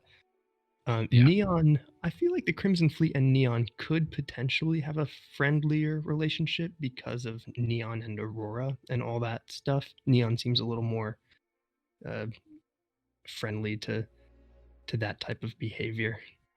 But I've gotten the sense so far that it seems a little like everyone versus the Crimson Fleet, and then there's some other battles going on. But yeah, I don't know how they fit into all that. Yeah, I'm interested to see how that plays out, because different criminal factions don't always mean that, notorious. I mean, in real life, criminal factions are usually against each other, and they have certain understandings, like you mentioned, Aurora and Crimson Fleet. If they're smuggling that for them and bringing it to Neon or whatever, Crimson Fleet is probably on top of the criminal food chain.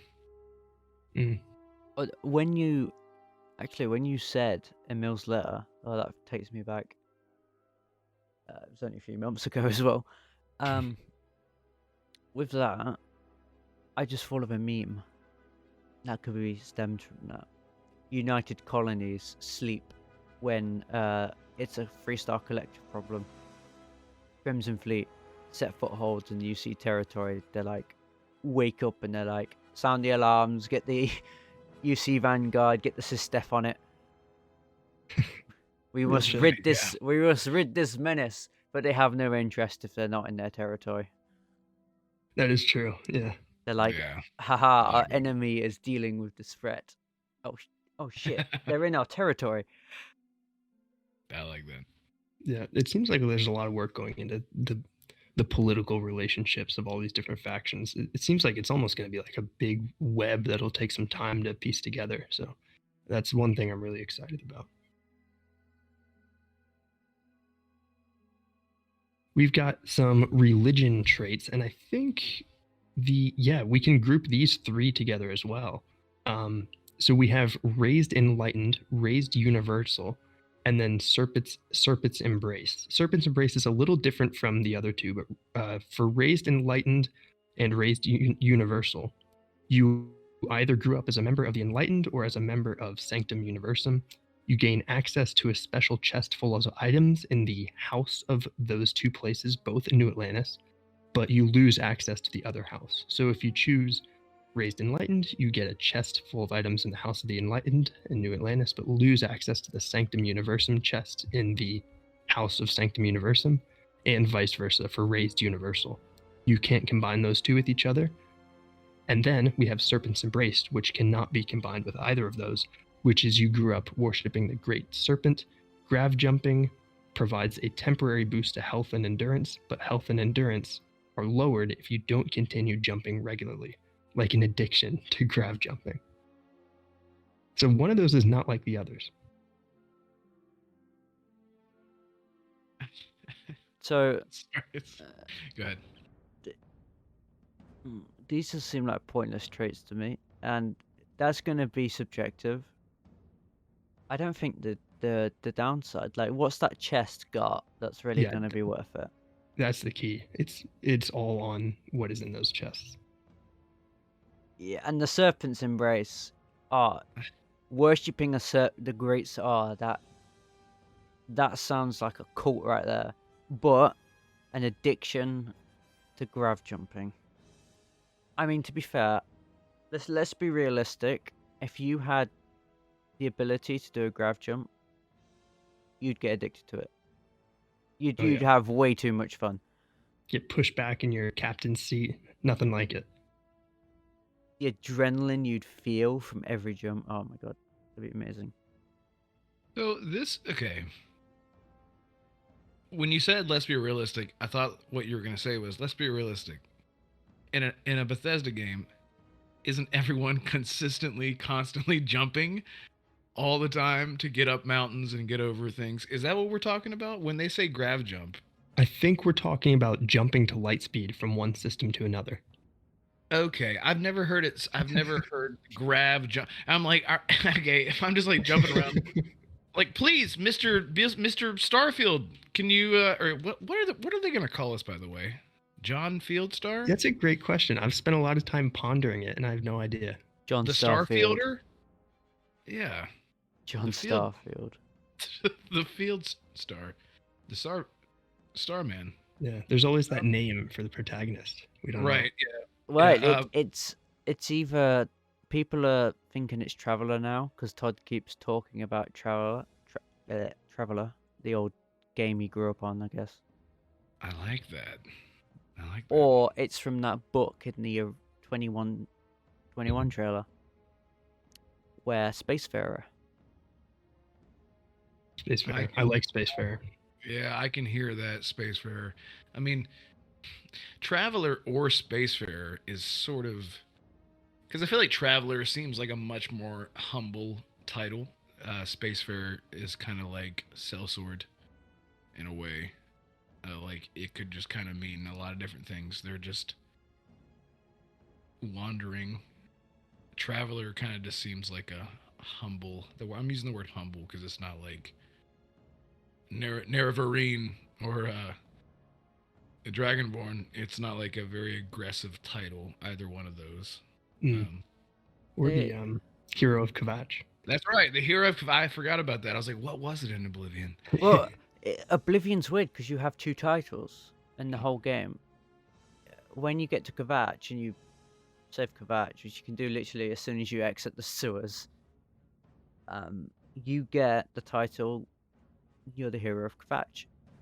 And that's what you're known as. But when you beat the game, you become the champion of Cyrodiil. And then, Right. Yeah. and then, spoilers, you become Sheogorath in the last DLC. So 3 titles, 1 game.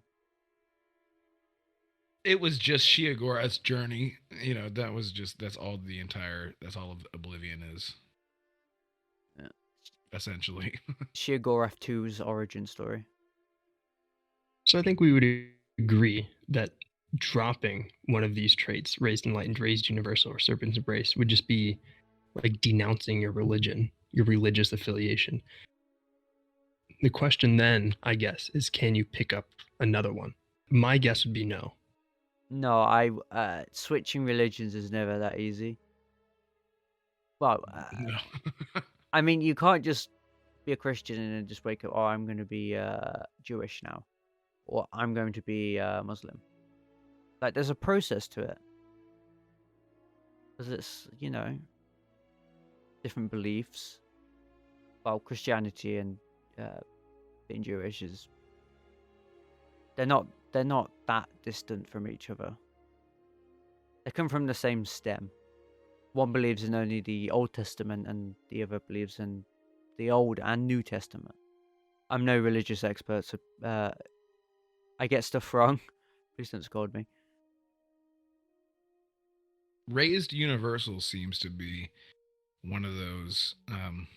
You know how whenever you get DLC for a game, you buy a season pass for the game, and then it's like you get the starting content, and it's like it's gonna be sick for the first 5 levels, and after that it's like, ugh, well, that was, in retrospect, that kind of didn't help me for too long. I think that the Raise Universal, it seems like the bonus there, having just a special chest full of items. I guess both of those are just, Enlightened and Universal are sort of, I don't know, like we would just get a weapon, like a sweet shiny pistol with a cool helmet, and the other one is a sweet shiny helmet with a cool pistol. And because enemies don't scale with us, how long are those going to be useful, right? Exactly. Yeah, exactly. Because I mean, I played a game recently, and I spent an extra $25 on it just to get the extra suits and stuff like that, and it was awesome. And then 3 hours later, I leveled beyond those weapons, and it wasn't worth it. So I think it's traits like these that Bethesda looked at it and said, but they don't have to stick with this. What if they could, I feel like this is a perfect example of having the option to say, never mind, I'm out. I like that. Yeah. And then, as you said earlier, there's some risk reward with that because you'll lose access to the chest, but then can you just loot the chest and drop the trait? And then I think you can. You keep the positive of the trait, which is all the contents of the chest, but then you lose the negative. You mean like just grabbing the chest and saying and praying, and then grabbing everything out of the chest and then running away and throw off your cult robes, and yeah, you're out? If you have the contents of the chest, I don't know how they can take that away. Okay. Here's my hypothesis for this.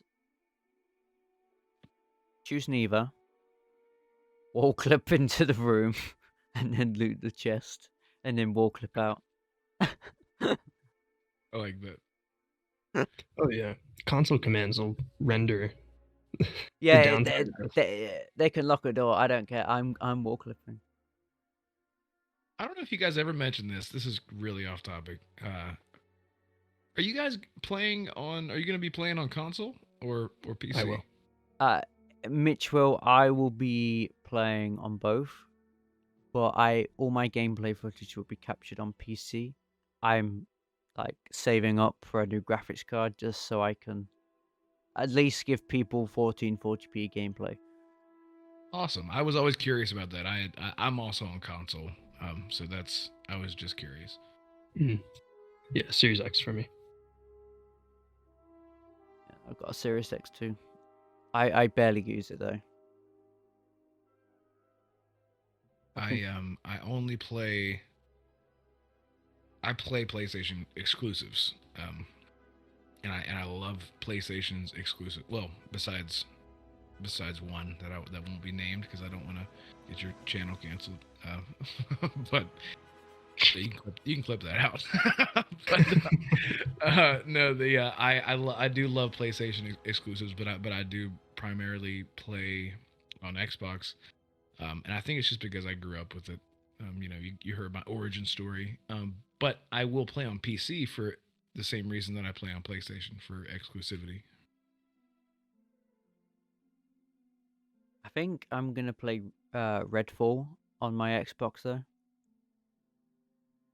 just to get some use out of it. But Starfield I'm gonna play on both, but capture all my footage on PC because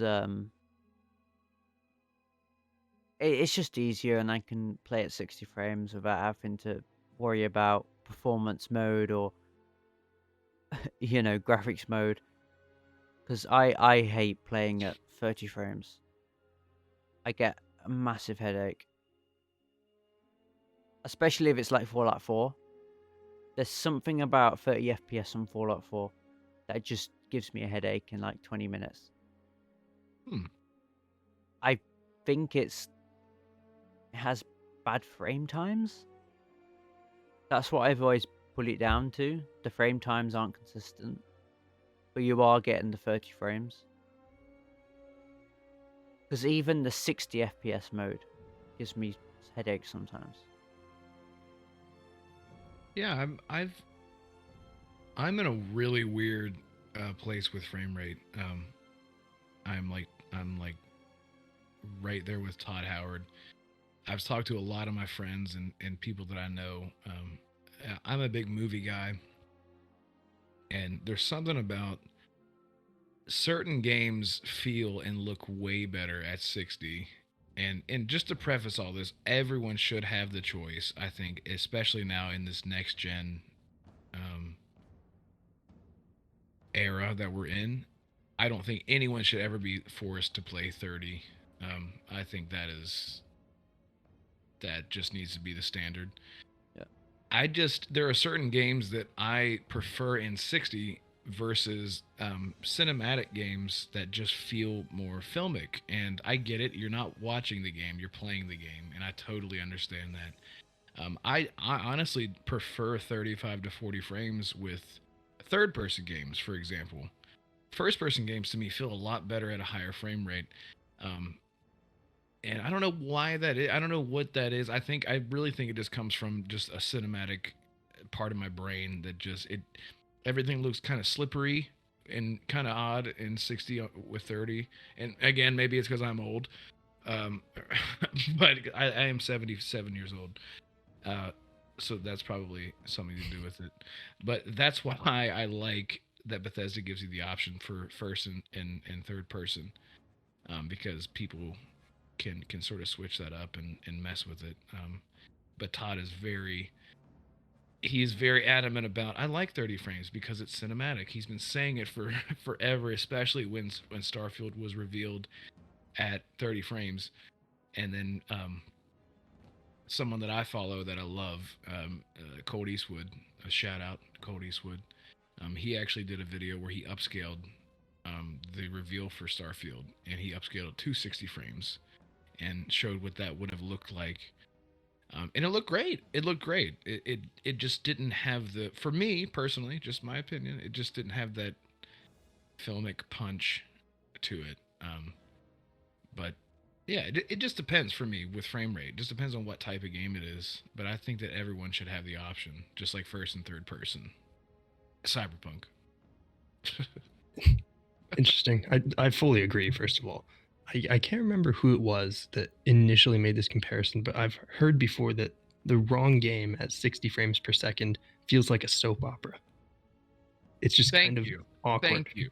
It's like the British, no offense, it's like the British television. It runs at a much higher frame rate. And correct me if I'm wrong, but I believe that a lot of like European televisions are set at a standard higher frame rate that you'll have to change. My friend got a very nice TV for a much cheaper price because he bought it out of America. It got shipped here, and the standard was a much higher frame rate. And the first time that I ever saw Game of Thrones, I went, and this was back in 2013.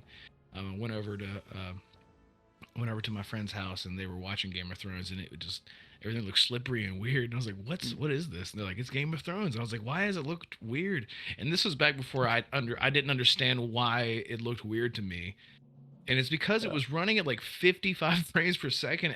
And I was like, I don't know how to describe it. Like, it looks normal to me. They were just acclimated at that point. They'd been watching it for so long. But yeah, it's interesting for each person. There are certain TVs, and I think it's the AI ones. They do exactly what you just described with films. and such. It looks weird, but I kind of dig it. I've always wanted to watch film in 60 frames, but I don't want to, break the law to do it. Yeah, I think I just outed my friend. I guess maybe he broke the law. I didn't think about that. But those TVs are like 2000, so yikes. Oh, whoopsie. Derek. Damn it, Derek. That's not his name, but two grand for a TV. Like, you could buy an RTX 4090. But well, I mean, you couldn't with all these scalpers buying them. But I'm not gonna buy that for video content, that graphics card, because that thing is overkill. You can play games at like 4K, 120 hertz, ultra set. Like, what? right. It's ridiculous. Unless you've like you video edit daily, and you're constantly rendering stuff, your game's never gonna need that. And not to mention the thing's huge. Sorry, I'm rambling about a piece of metal. It could be said that we don't have the endurance to handle a game with too low a frame rate. So, fortunately, there's the spaced trait where how's that for a segue? Your body has become acclimated to space. Health and endurance are increased when in space, but decreased when on the surface. This can't be combined with Terra Firma, so we can assume then that your body has become acclimated to being on a planet with Terra Firma. Health and endurance should be increased when on the surface and decreased when in space. So we'll do spaced and terra firma as a pair. The interesting thing here is, how do you get rid of this seemingly naturally acquired acclimation to being in space or on the surface? Gravity chamber, like Dragon Ball Z. You just gotta get in there. You gotta kill enemies for a full hour and a half straight. There's gonna be a character come in, and his name is gonna be I don't know, whatever Goku is backwards, and he's gonna come in there. He's gonna train you, and you're gonna get used to the new gravity. You get used to it. That would be UCOG. So UCOG, yes. I'm gonna make a dark joke with this. Not too dark. Please. Your body has become acclaimed to space. Now, those NASA training things? I think that means you got locked in one of those for too long. So that thing that just spins around to get you... around. And... Yeah, yeah. You get left in that for like 5 weeks. Right. Yeah. So maybe what I said isn't as silly without the Dragon Ball reference, but yeah, something like a gravity chamber challenge. Maybe they're like, okay, you got to get rid of it. You got to go into this. So you move really slowly, and you got enemies coming at you, and you're sort of trying to, complete this challenge while at a slower speed or something, and then you come out and you're healed. My mind goes to something like a scientist, where you participate in an experiment that makes you more acclimated to being on the surface, or vice versa, whatever the opposite of the trait you have is, and then you can get rid of it that way.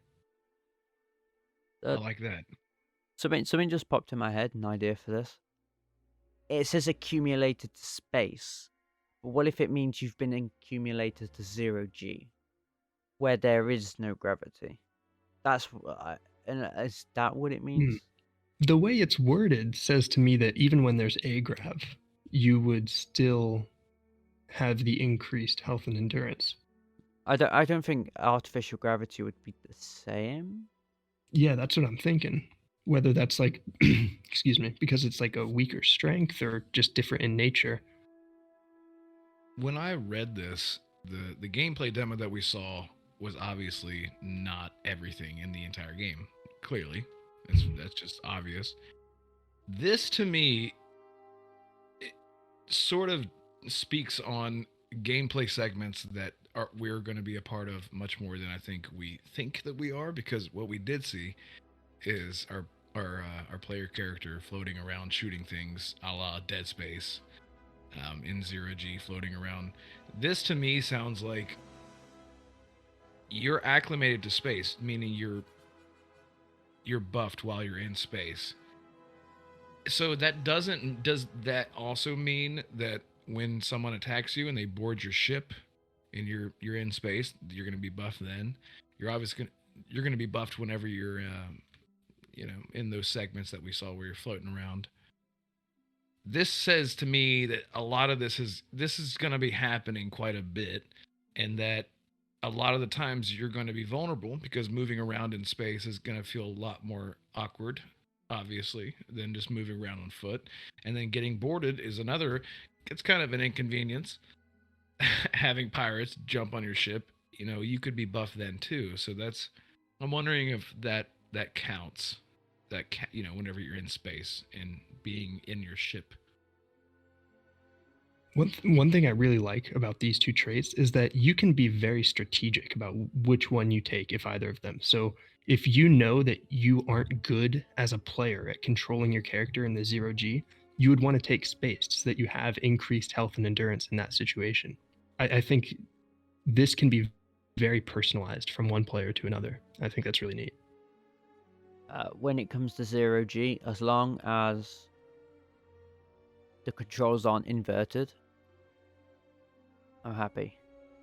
Like sometimes in like games where flight controls are inverted, so down is up and up is down. Yeah, I usually turn that off like right away. I've grown so accustomed to that, but I don't like inverted look. I don't know how people play with inverted look. So your like look around stick is inverted. The down is up and up is that's I don't know how people play that. I grew up playing here I'm dating myself again. Playing Battlefront, the original Battlefront games. Oh, nice. Yeah, and they were by default inverted, and so I suck at like Battlefield flying because it's much more technical. That's a weird comparison, but I have to play inverted flight. It's like my brain, because I was so young whenever I played those games, inverted is like the only way for me to play flying games whenever there's an option to change it. A lot of the times it is by default, like you guys said, because it is, I don't know, your brain, I don't know. My brain is weird when it comes to that. But yeah, I guess I am the weird one that prefers the inverted. Sure, yeah. I think that's been like the industry kind of trends together with that sort of thing. Like I've noticed in recent years, games have done the non-inverted, and in the past they always did the inverted. It's been kind of interesting to see that. Yeah, I've only become accustomed to it because of Grand Theft Auto 5. And I love flying planes in that. I cannot wait for GTA 6. But Starfield's my priority, and I'm probably not going to see GTA 6 till 2024 at the earliest. Can't believe GTA 6 is going to come before Test 6. Yeah, that's crazy, man. But that means that's kind of a good thing, because you don't want them releasing near each other. Like these are the two biggest anticipated games. And Star Citizen fans will exclaim, their game is the most anticipated, is also a most anticipated game. I'm going to be on, I don't think Star Citizen's going to come out. Star Citizen, I'm sorry, never mind. I don't want you to cut anything else out. I'll just shut up. No, let them have it. Star Citizen is not a game. It's a scam. Stop paying for it. Stop it. Everyone stop. Stop what you're doing. Right now, walk outside, take a deep breath, come back in, and just sit down and just. You have Starfield right around the corner. There's no need to keep doing that. Yes, and I understand you people. Before you come at me and say you don't need, I haven't paid a single dime for that. That's good. That's fine. Then keep playing Star Citizen, but stop funding it. It is not going to come out as long as you keep paying thousands of dollars for pixels. I'm sorry. Well, that's the last episode of the Lorefield podcast. Thank you for joining. I think that will be a good way to end on the spaced trait. Yeah, because I just got spaced by the audience here.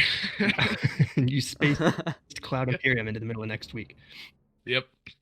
So that was the last of the traits that we know about. Either that we have directly seen the description, or we know because of an incompatibility with another known trait, that we can like infer what the trait does.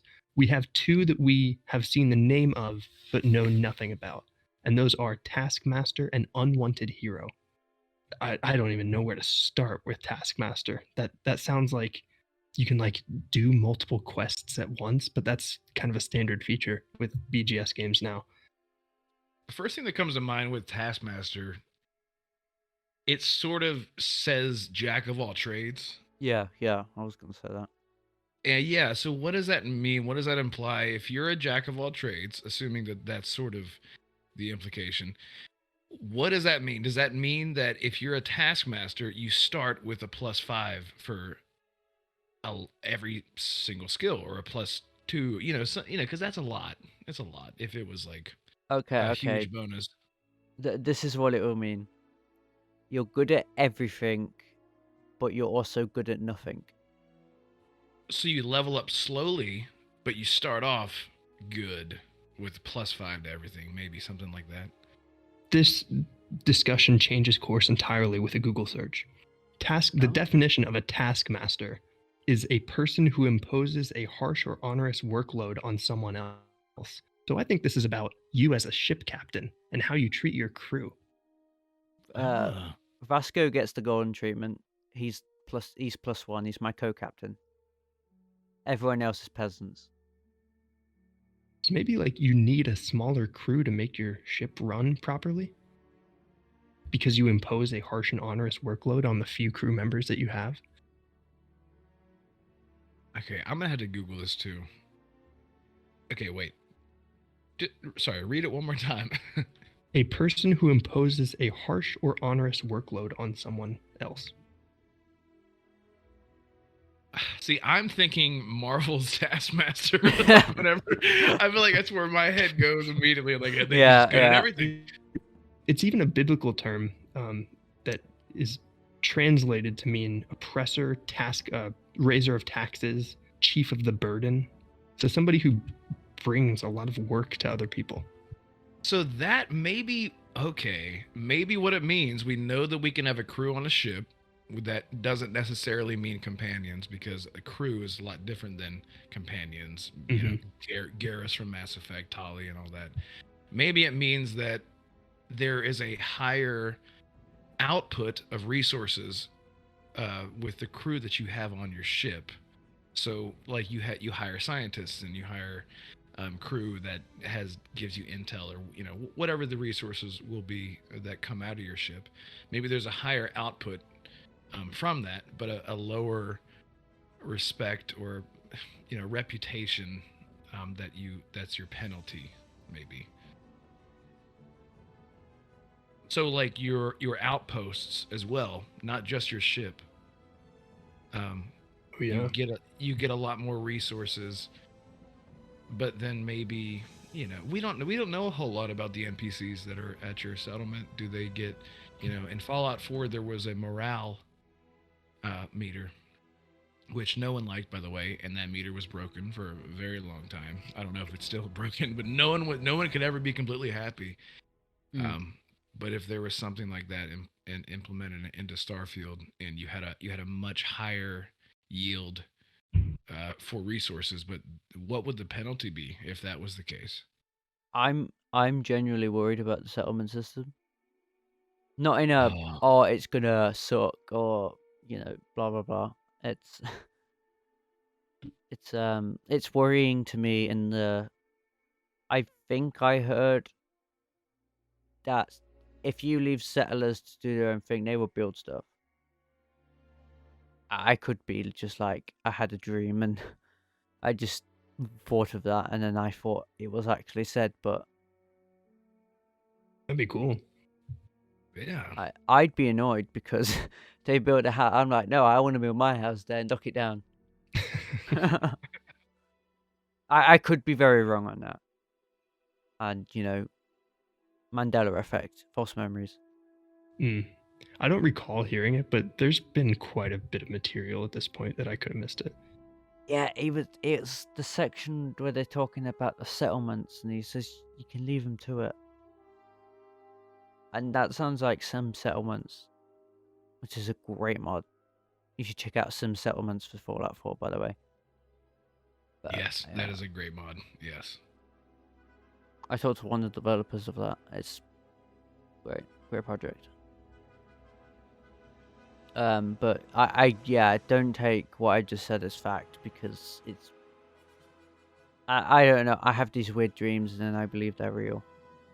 My dreams are getting too real. I keep dreaming of school and that and like my old job is so weird. We've also got Unwanted Hero, the other one we don't know about. And I mean, now that we have a definition for Taskmaster, that provides some direction. Unwanted Hero is maybe you get a nerf to something when you're with a companion because you're unwanted, or your companions don't do as much for you, or they like you less. Seems like a more kind of like Taskmaster, another like socially oriented trait. You've saved an old lady's cat from a tree, but they don't want you to be a hero. Like, they don't need a hero. You're unwanted. My cats like trees. Yeah. My cat didn't need I saving. hated that cat. Yeah, leave him up there. So here is a definition, because let's just keep going with the old Google trend. Heroes who aren't wanted by the community. Most times these characters are cynical, but holding on to codes of honor due to, there's a typo, due to how they feel and how they have to feel. Evil does tell, this is weird. Who wrote this? Evil does tell them to forget those they save. Some end up accepted later. Some unwanted heroes could be misunderstood or outcasts. Maybe that didn't help at all, but that's what came up. So Something. It said something. Unwanted hero. I feel like if you think about quests, very melancholy quests, in games like The Witcher, for example, it's the first thing that came to my mind. You'll do something to help someone at the cost of a like, you saved my husband that was cursed, but he died. Well, now the village is safe, but now this woman's husband is dead, or something like that. It's like you did the right thing, but at a cost of something. So what does it mean in terms of an RPG? Even if it doesn't have to be Starfield, if you do something good, is there, what do you would you benefit? Again, high risk, not high risk, high reward, but high reward, high loss in another avenue, something that you're not exactly a skill maybe that you don't want to be good at. I don't know. It's so tough. It's so tough. I don't know. There's a problem here I'm seeing, which is that they could take it such that you are rewarded for making good choices, or you get more, you're better at persuading people, like a temporary buff after you make a good moral choice. But many of Bethesda's quests have moral gray areas where there isn't a truly correct answer. Look at the end of Fallout 4, or so many side quests from throughout the years. So they would have to impose some, they'd have to dictate what is morally good and what is not. So I'm not sure how they could do that. But the name would imply that this is very intertwined with morality, and they would have to reward you somehow for that. I don't know. Right. Dialogue, Yeah. you mean? Yeah. Right. I think the best example I can give for this is karma. But not karma from Fallout 3, where it's the whole region. And that's how everyone sees you, even though they wouldn't know. Because they wouldn't hear about it. That was a little ridiculous. Yeah. Yeah. Well, it's like in Oblivion. Oh, You got in trouble in one city, and then halfway across the map, they automatically were going to arrest you. so sorry. I just had a okay. Isn't there a reputation system in Starfield? Ye- What am I confusing mods of Skyrim? Like, what am I? Because if there was a reputation system Ah, in Starfield, what if your reputation never changed? It was just always, it never went up or it never went down, but you got more rewards from it. You got more money or you got more experience from doing certain types of quests, but your reputation doesn't change. So you're the unwanted hero. People are like, okay, yeah, well, you're okay, doing okay. good, but you know.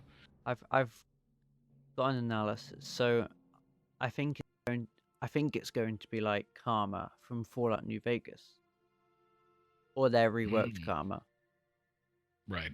You get Karma for different locations. So in the settled systems on the planet Jemison, you're a hero. Maybe you build up to that. But outside Jemison, you still don't have their respect. You've got to earn that, and you have to earn it in each system on each planet. You have to earn your reputation, and eventually you'll be well known. But you don't just do good deeds on Jemison and the whole settled systems loves you. Somehow, everyone knows who you are. They instantly like you, even though they've never met you before. I think that makes a lot of sense because Starfield's factions or whatever are going to be separated by literally light years. So it would make sense Yeah. that one hates your guts and wants to kill you on sight, and another thinks you're a saint. Oh yeah. Right. I, I didn't expand to what I was talking about. Yeah. So I was talking about the planets, but then you also have the faction reputations. Like you were just saying. So you have both. You have a planet reputation, and you also have the faction reputations. Are you known by the people or the corporation type thing? You can be both. Or you can be feared by the citizens of New Atlantis, but praised by the United Colonies higher ups. The badass. So Okay. what's the so if you gamified that logic, what would be the benefit like in a game, if you gamified that?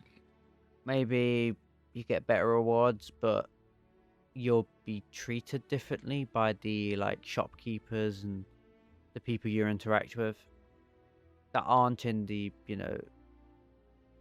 you're a hero to a faction, but you're not a hero to the people, or you're a hero to the people, but not to the faction. I don't know. That's just That's interesting. No, that's actually, yeah, because that's sort of like the anti of what I was saying, which is just pretty much the opposite kind of. That's really interesting. Yeah.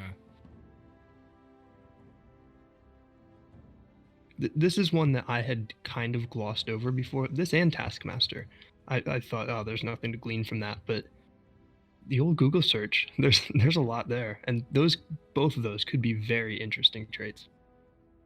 Yeah, the Taskmaster is something that I just my nerd brain went straight to. You're just good at everything because Taskmaster is more of a hero and he's good at everything. That's where Yeah, my brain went. But that actually, um, yeah, I am dead set on that. It has something to do with settlement and NPCs and stuff like that. That's kind of where I'm at with that one. And the unwanted hero is, if there's a reputation system, I think we're all kind of in agreement. It has something to do with that. any closing thoughts on any of these?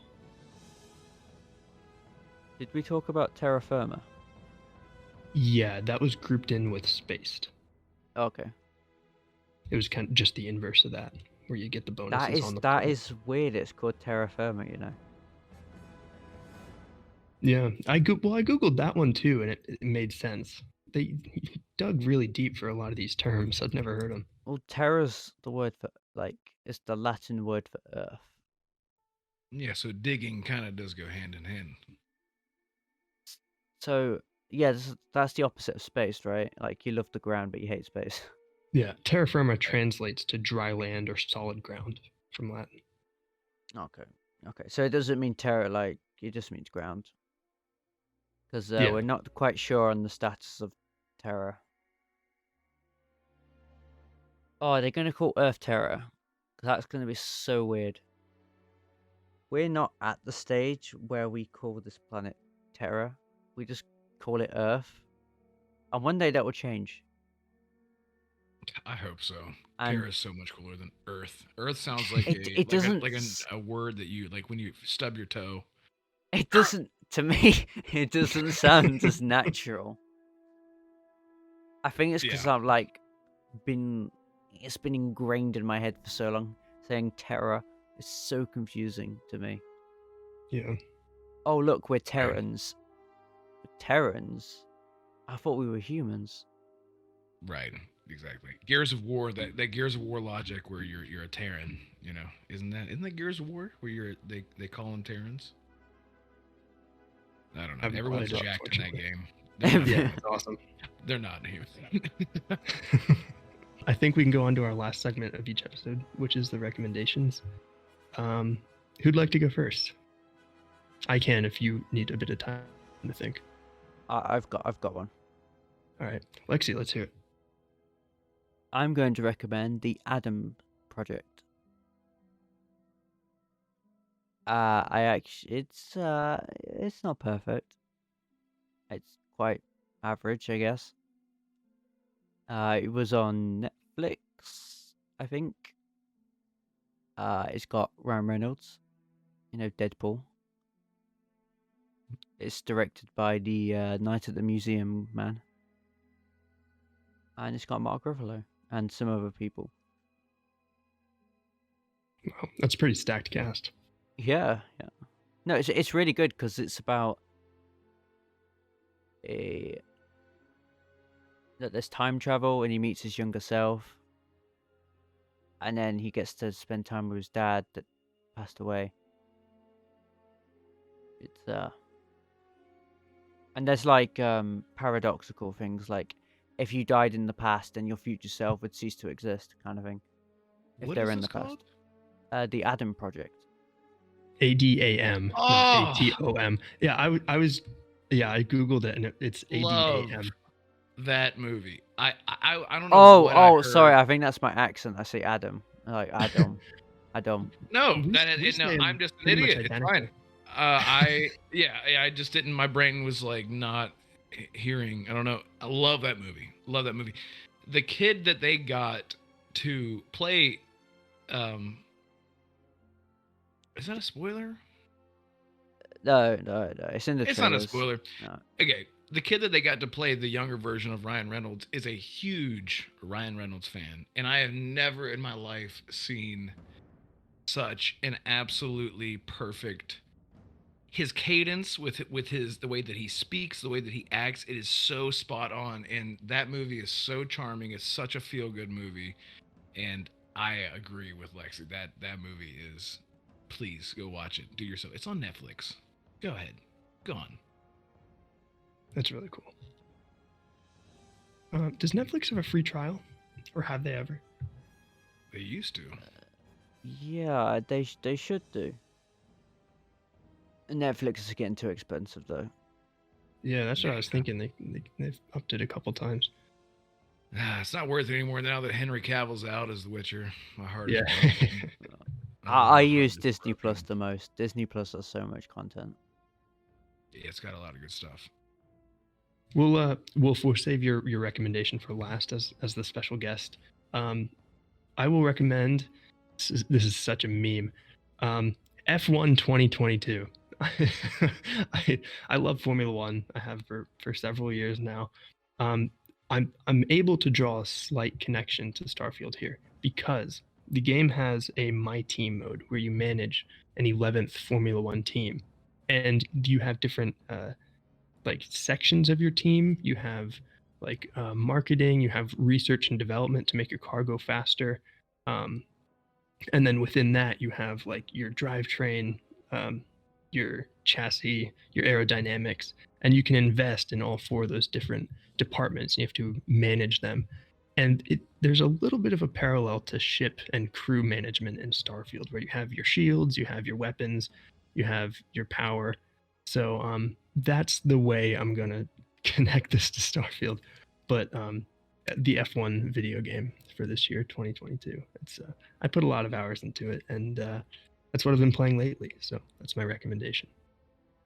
That's nice, man. That's management. Ship/car management, and making sure things run properly. See what I did right there? I said making sure. I love that. I should be laughing. But and I dropped my phone.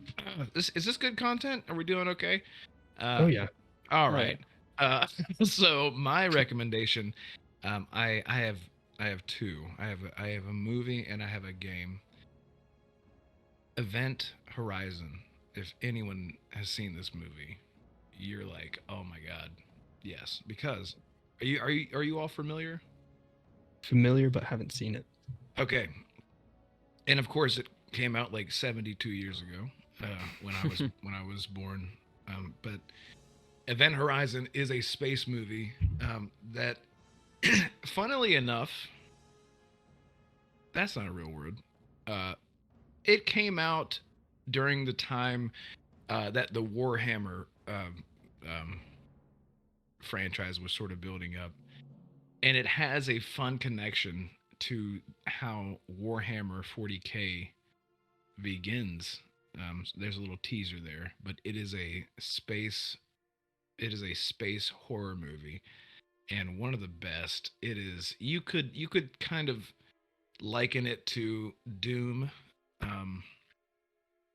because it has I don't want to spoil too much, but Event Horizon is a classic, and so anyone who looks it up and says, "Oh, it came out in '99," or I don't know when it came out, but whenever it doesn't matter, watch it. It holds up. It's got Morpheus, so Lawrence Fishburne. Did you say it's got Morbius?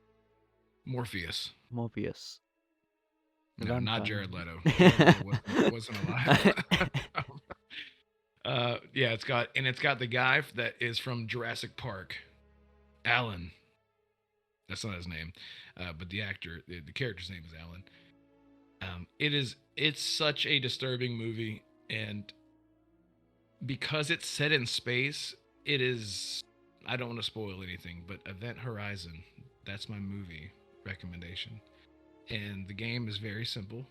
It's Mass Effect. It is the best space opera game ever, period. If you have never played Mass Effect, I'm sure you guys have recommended it before. I'm going to do it again. Mass Effect. It's on Game Pass. Go play it. You have no excuse. Don't be intimidated. It's just the best thing ever. Yeah. Don't be like Mitch. Don't try and play the original first. Oh yeah, that was so stupid. I don't know.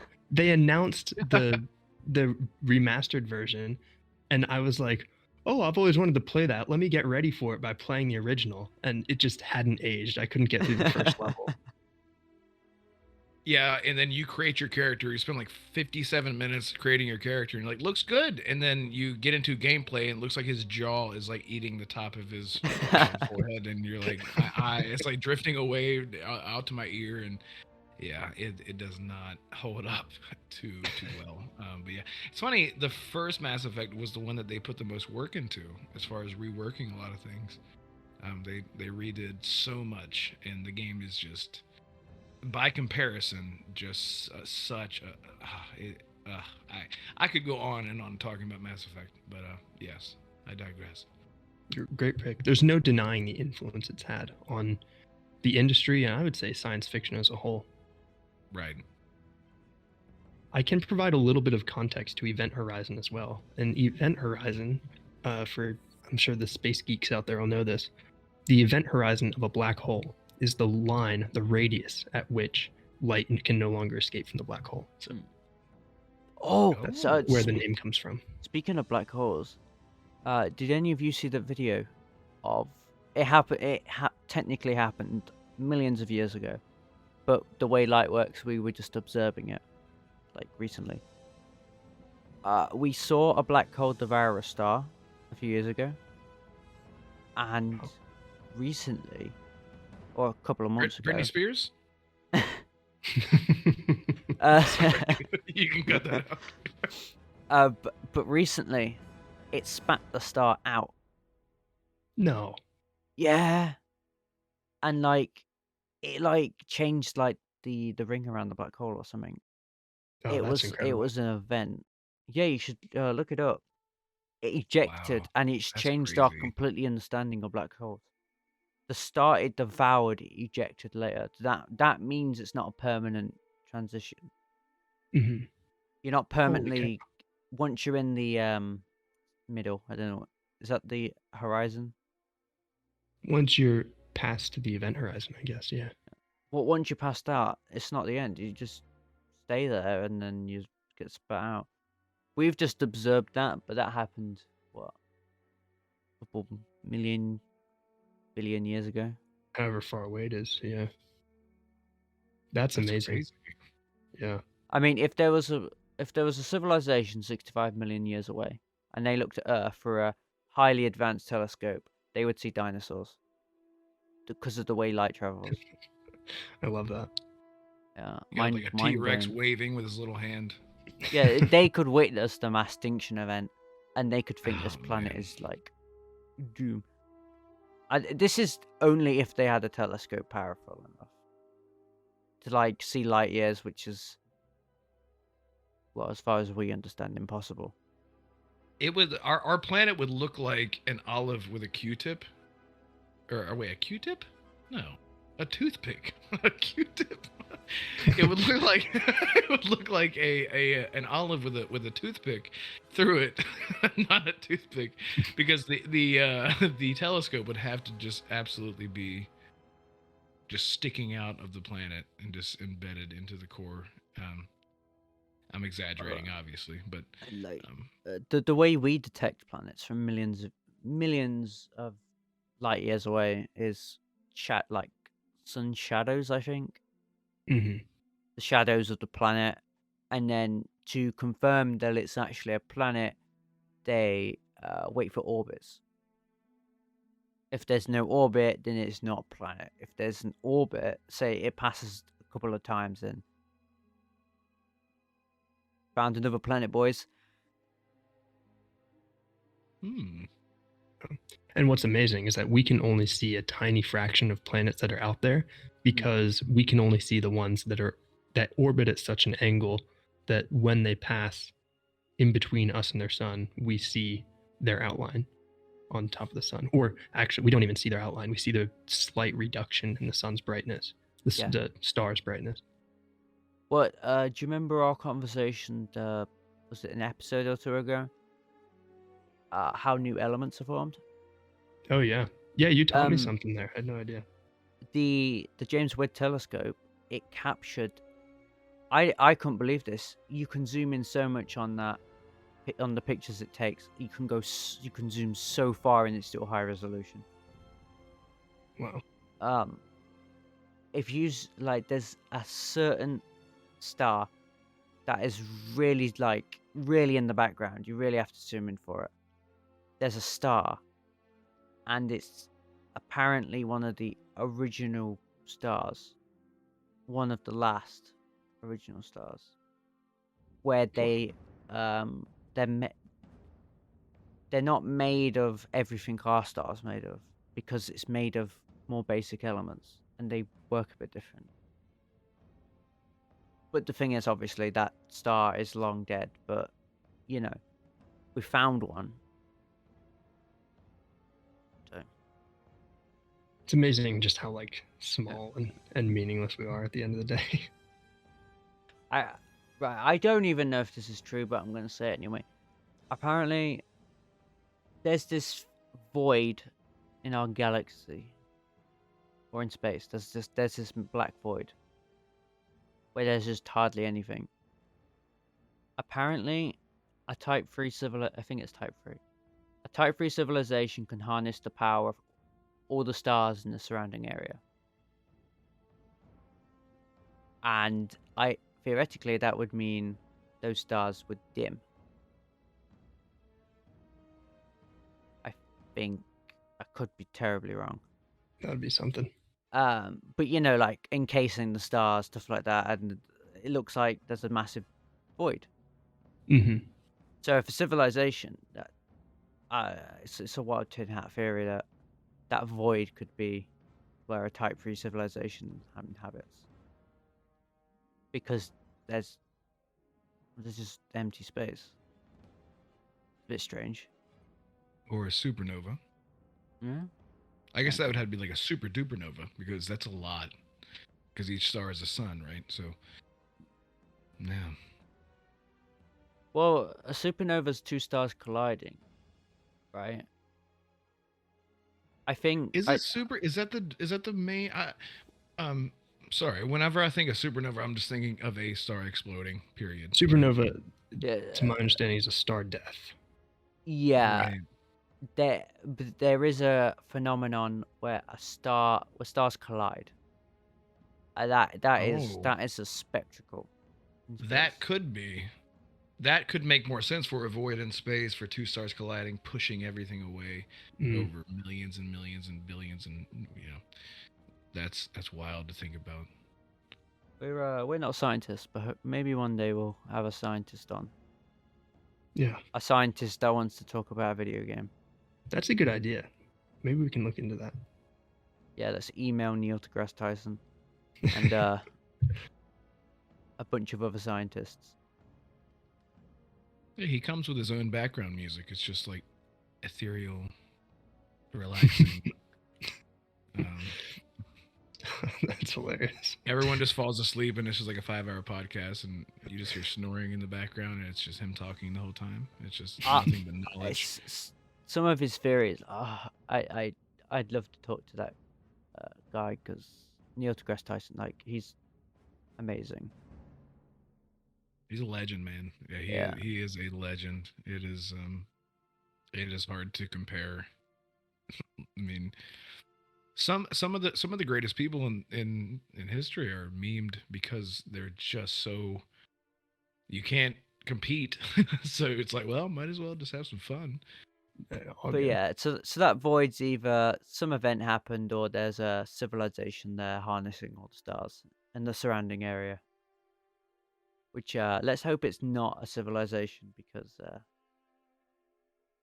we're screwed. Yeah, if they pick our star next, then yeah. But it's quite a distance away.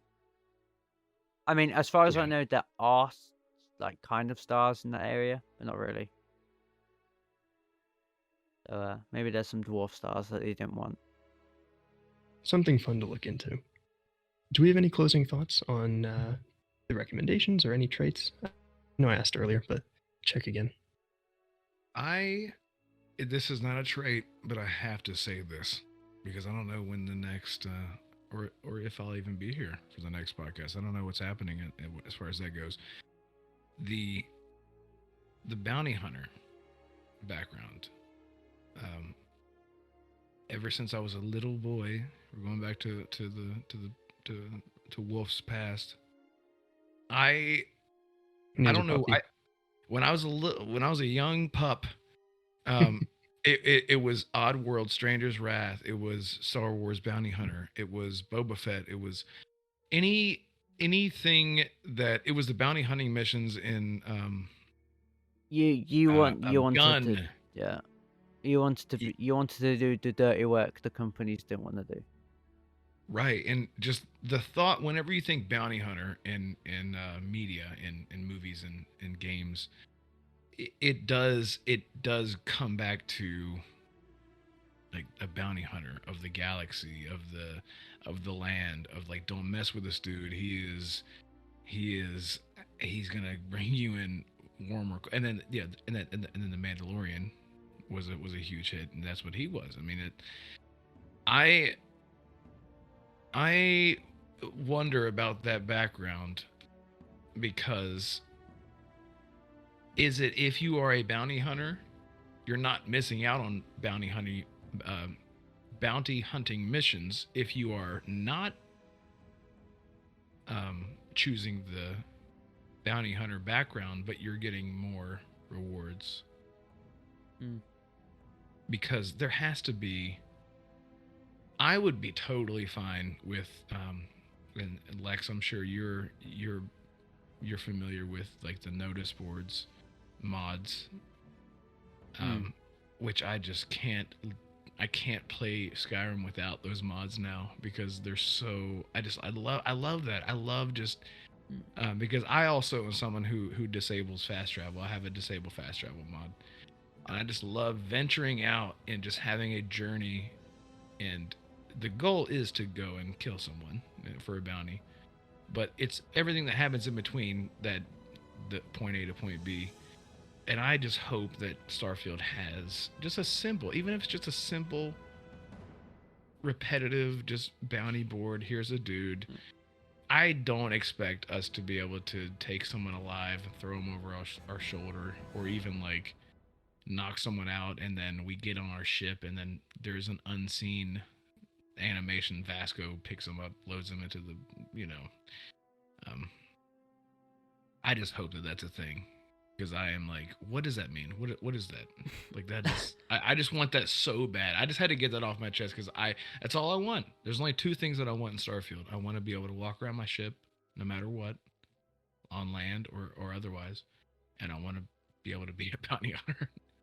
Combine the two, walk around in your ship in mid-space so that you can beat the snot out of the bounty that you have tied up in the back of your... Exactly. Yes. Okay, Yes. two things have popped in my mind. You ever played Red Dead Redemption 2? And that sounds like a stupid question. Yeah, so my namesake is because Red Dead Redemption 2 and the wolf comes from The Witcher. So the white wolf is what they call Geralt. So I am Red Wolf because Red Dead Redemption 2 and Witcher 3 combined. There's That's really cool. bounties in that game. And they can be the most annoying things ever. Right. Yeah. Because they're story driven, they're sort of tied to like a linear weird I actually liked them a lot, but I know where you're I find them too tedious, like especially in the online modes, like they're so tedious. Especially when like the spawn points keep changing in the online mode. Yes. So you have to learn every single spawn point, and totally agree. But in Bethesda fashion, I don't know if you're going to be able to physics tie up bounties and just throw them in. So either they're going to be you have to kill them, or like when you capture them, they're like, oh okay, and they just start walking to your ship willingly. Right. Exactly. or it's like you can. We've seen how it looks in Bethesda games whenever there is there's an essential character, and so they go down, and once they go down, maybe you can walk up to them and be like, "Had enough?" And they're like, "Okay." Yeah, and they just start casually walking to your ship, and you talk to them, and they're like, "Hey, what's up?" Oh, how's it going? Yeah, and you're like, "What are you?" I just shot you like 15 times. But yeah, that it is anything. I'm not asking Bethesda. Todd, can you hear me? I'm just asking. Let me walk around my ship. Even if we weren't recording, he would hear you. He can hear me. I know he can hear. He just woke up in a cold sweat like Anakin in Revenge of the Sith. His shirt off, metal arm and everything. We know he's got a metal arm. He's not fully human. Yeah, that's all I want. Just be able to walk around our ship, and no matter what the circumstances are, just except for combat. That is the one thing that I totally understand. Like, we don't need to be walking around our ship. I mean, I'm just saying I would understand if that was not a thing.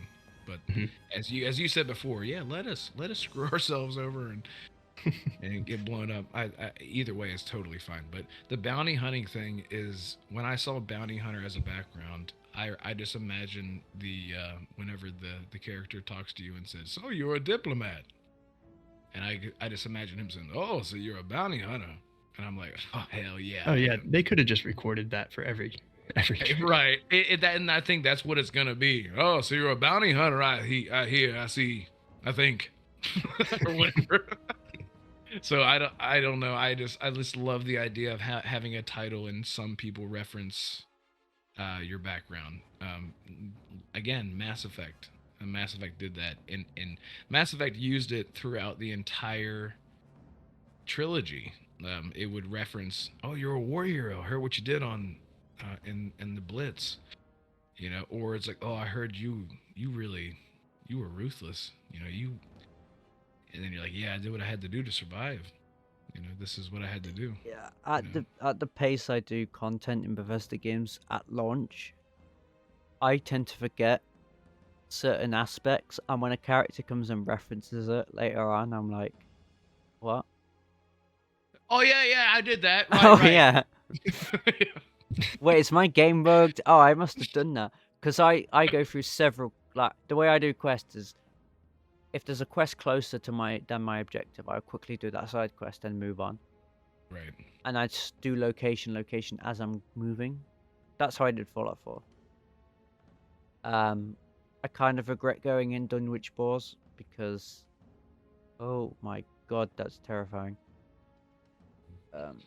Don't go into that place unless you know what to expect, because you're gonna see some like acid things. trips and yeah, Yeah. and like the chanting. I mean, it's worth it, but it's in Fallout. Side note, but in Fallout 3, I got the ghoul mask purposefully because it makes the Dunwich building in Fallout 3 less scary because no ghoul will attack you. It's nice. Yeah, but I mean, the swinging doors open and all the paranormal stuff still gets you. So what I did is I turned off the audio on my TV and I just collected all the audio logs and the bobblehead and got out. I didn't even bother going down right to the basement. I got what I wanted and I left. That's the way to go. Sometimes that horror stuff is too much to handle. Yeah. Are we ready to wrap it up then? Yes. I believe Yeah. so. All right. So that was episode 18 of the Lorefield podcast. Everyone be sure to pay attention this December 8th. I should reword that. It sounds like I'm talking down to people. Pay attention. Keep an eye out December 8th for potential Starfield news at the Game Awards. We know Starfield is nominated for most anticipated. I don't think the voting is still open. Probably won't be by the time this podcast goes up, but if voting is still open, go vote for Starfield for most anticipated. And we will probably have another episode in a week and a half, 2 weeks' time to talk about whatever happens at the Game Awards. And if not, we'll have something to talk about instead. But in the meantime, you can find us on Twitter at LoreFieldNet, where we share news, analysis, and finds for the game.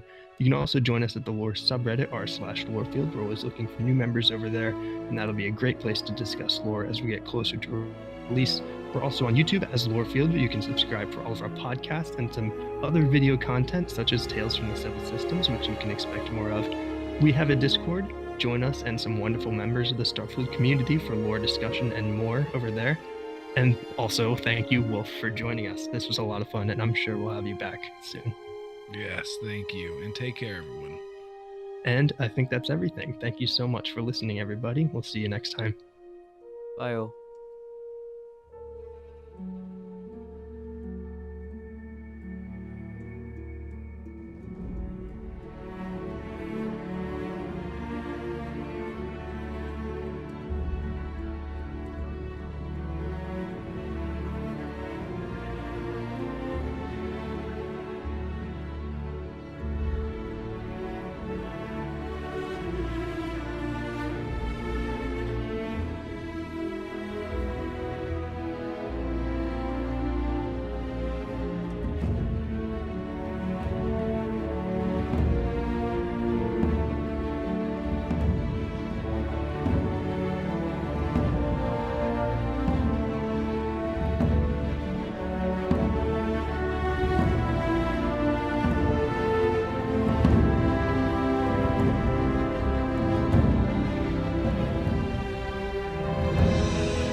Would we like to do recommendations for this episode? I'll cut this out, but I don't. I didn't don't. warn you about this, Wolf. So sorry about that. I never have one. You act like I don't watch. I haven't seen every single episode, so Yeah, I know. I I usually like to give people a heads up, like, hey, we do this thing at the end, so make sure you have yeah. something. So recommendations. Yeah. If you guys do you guys have anything? Because I don't want to do a cold open. I can wait until you're ready because I have a lot. Okay. I hang on. I've got to figure out what I want to promote. I have the month. loosest connection ever that I'm gonna draw to Starfield. Oh. I'm just going to Google films and see what comes up. I am terrible at this. And I feel bad because of just...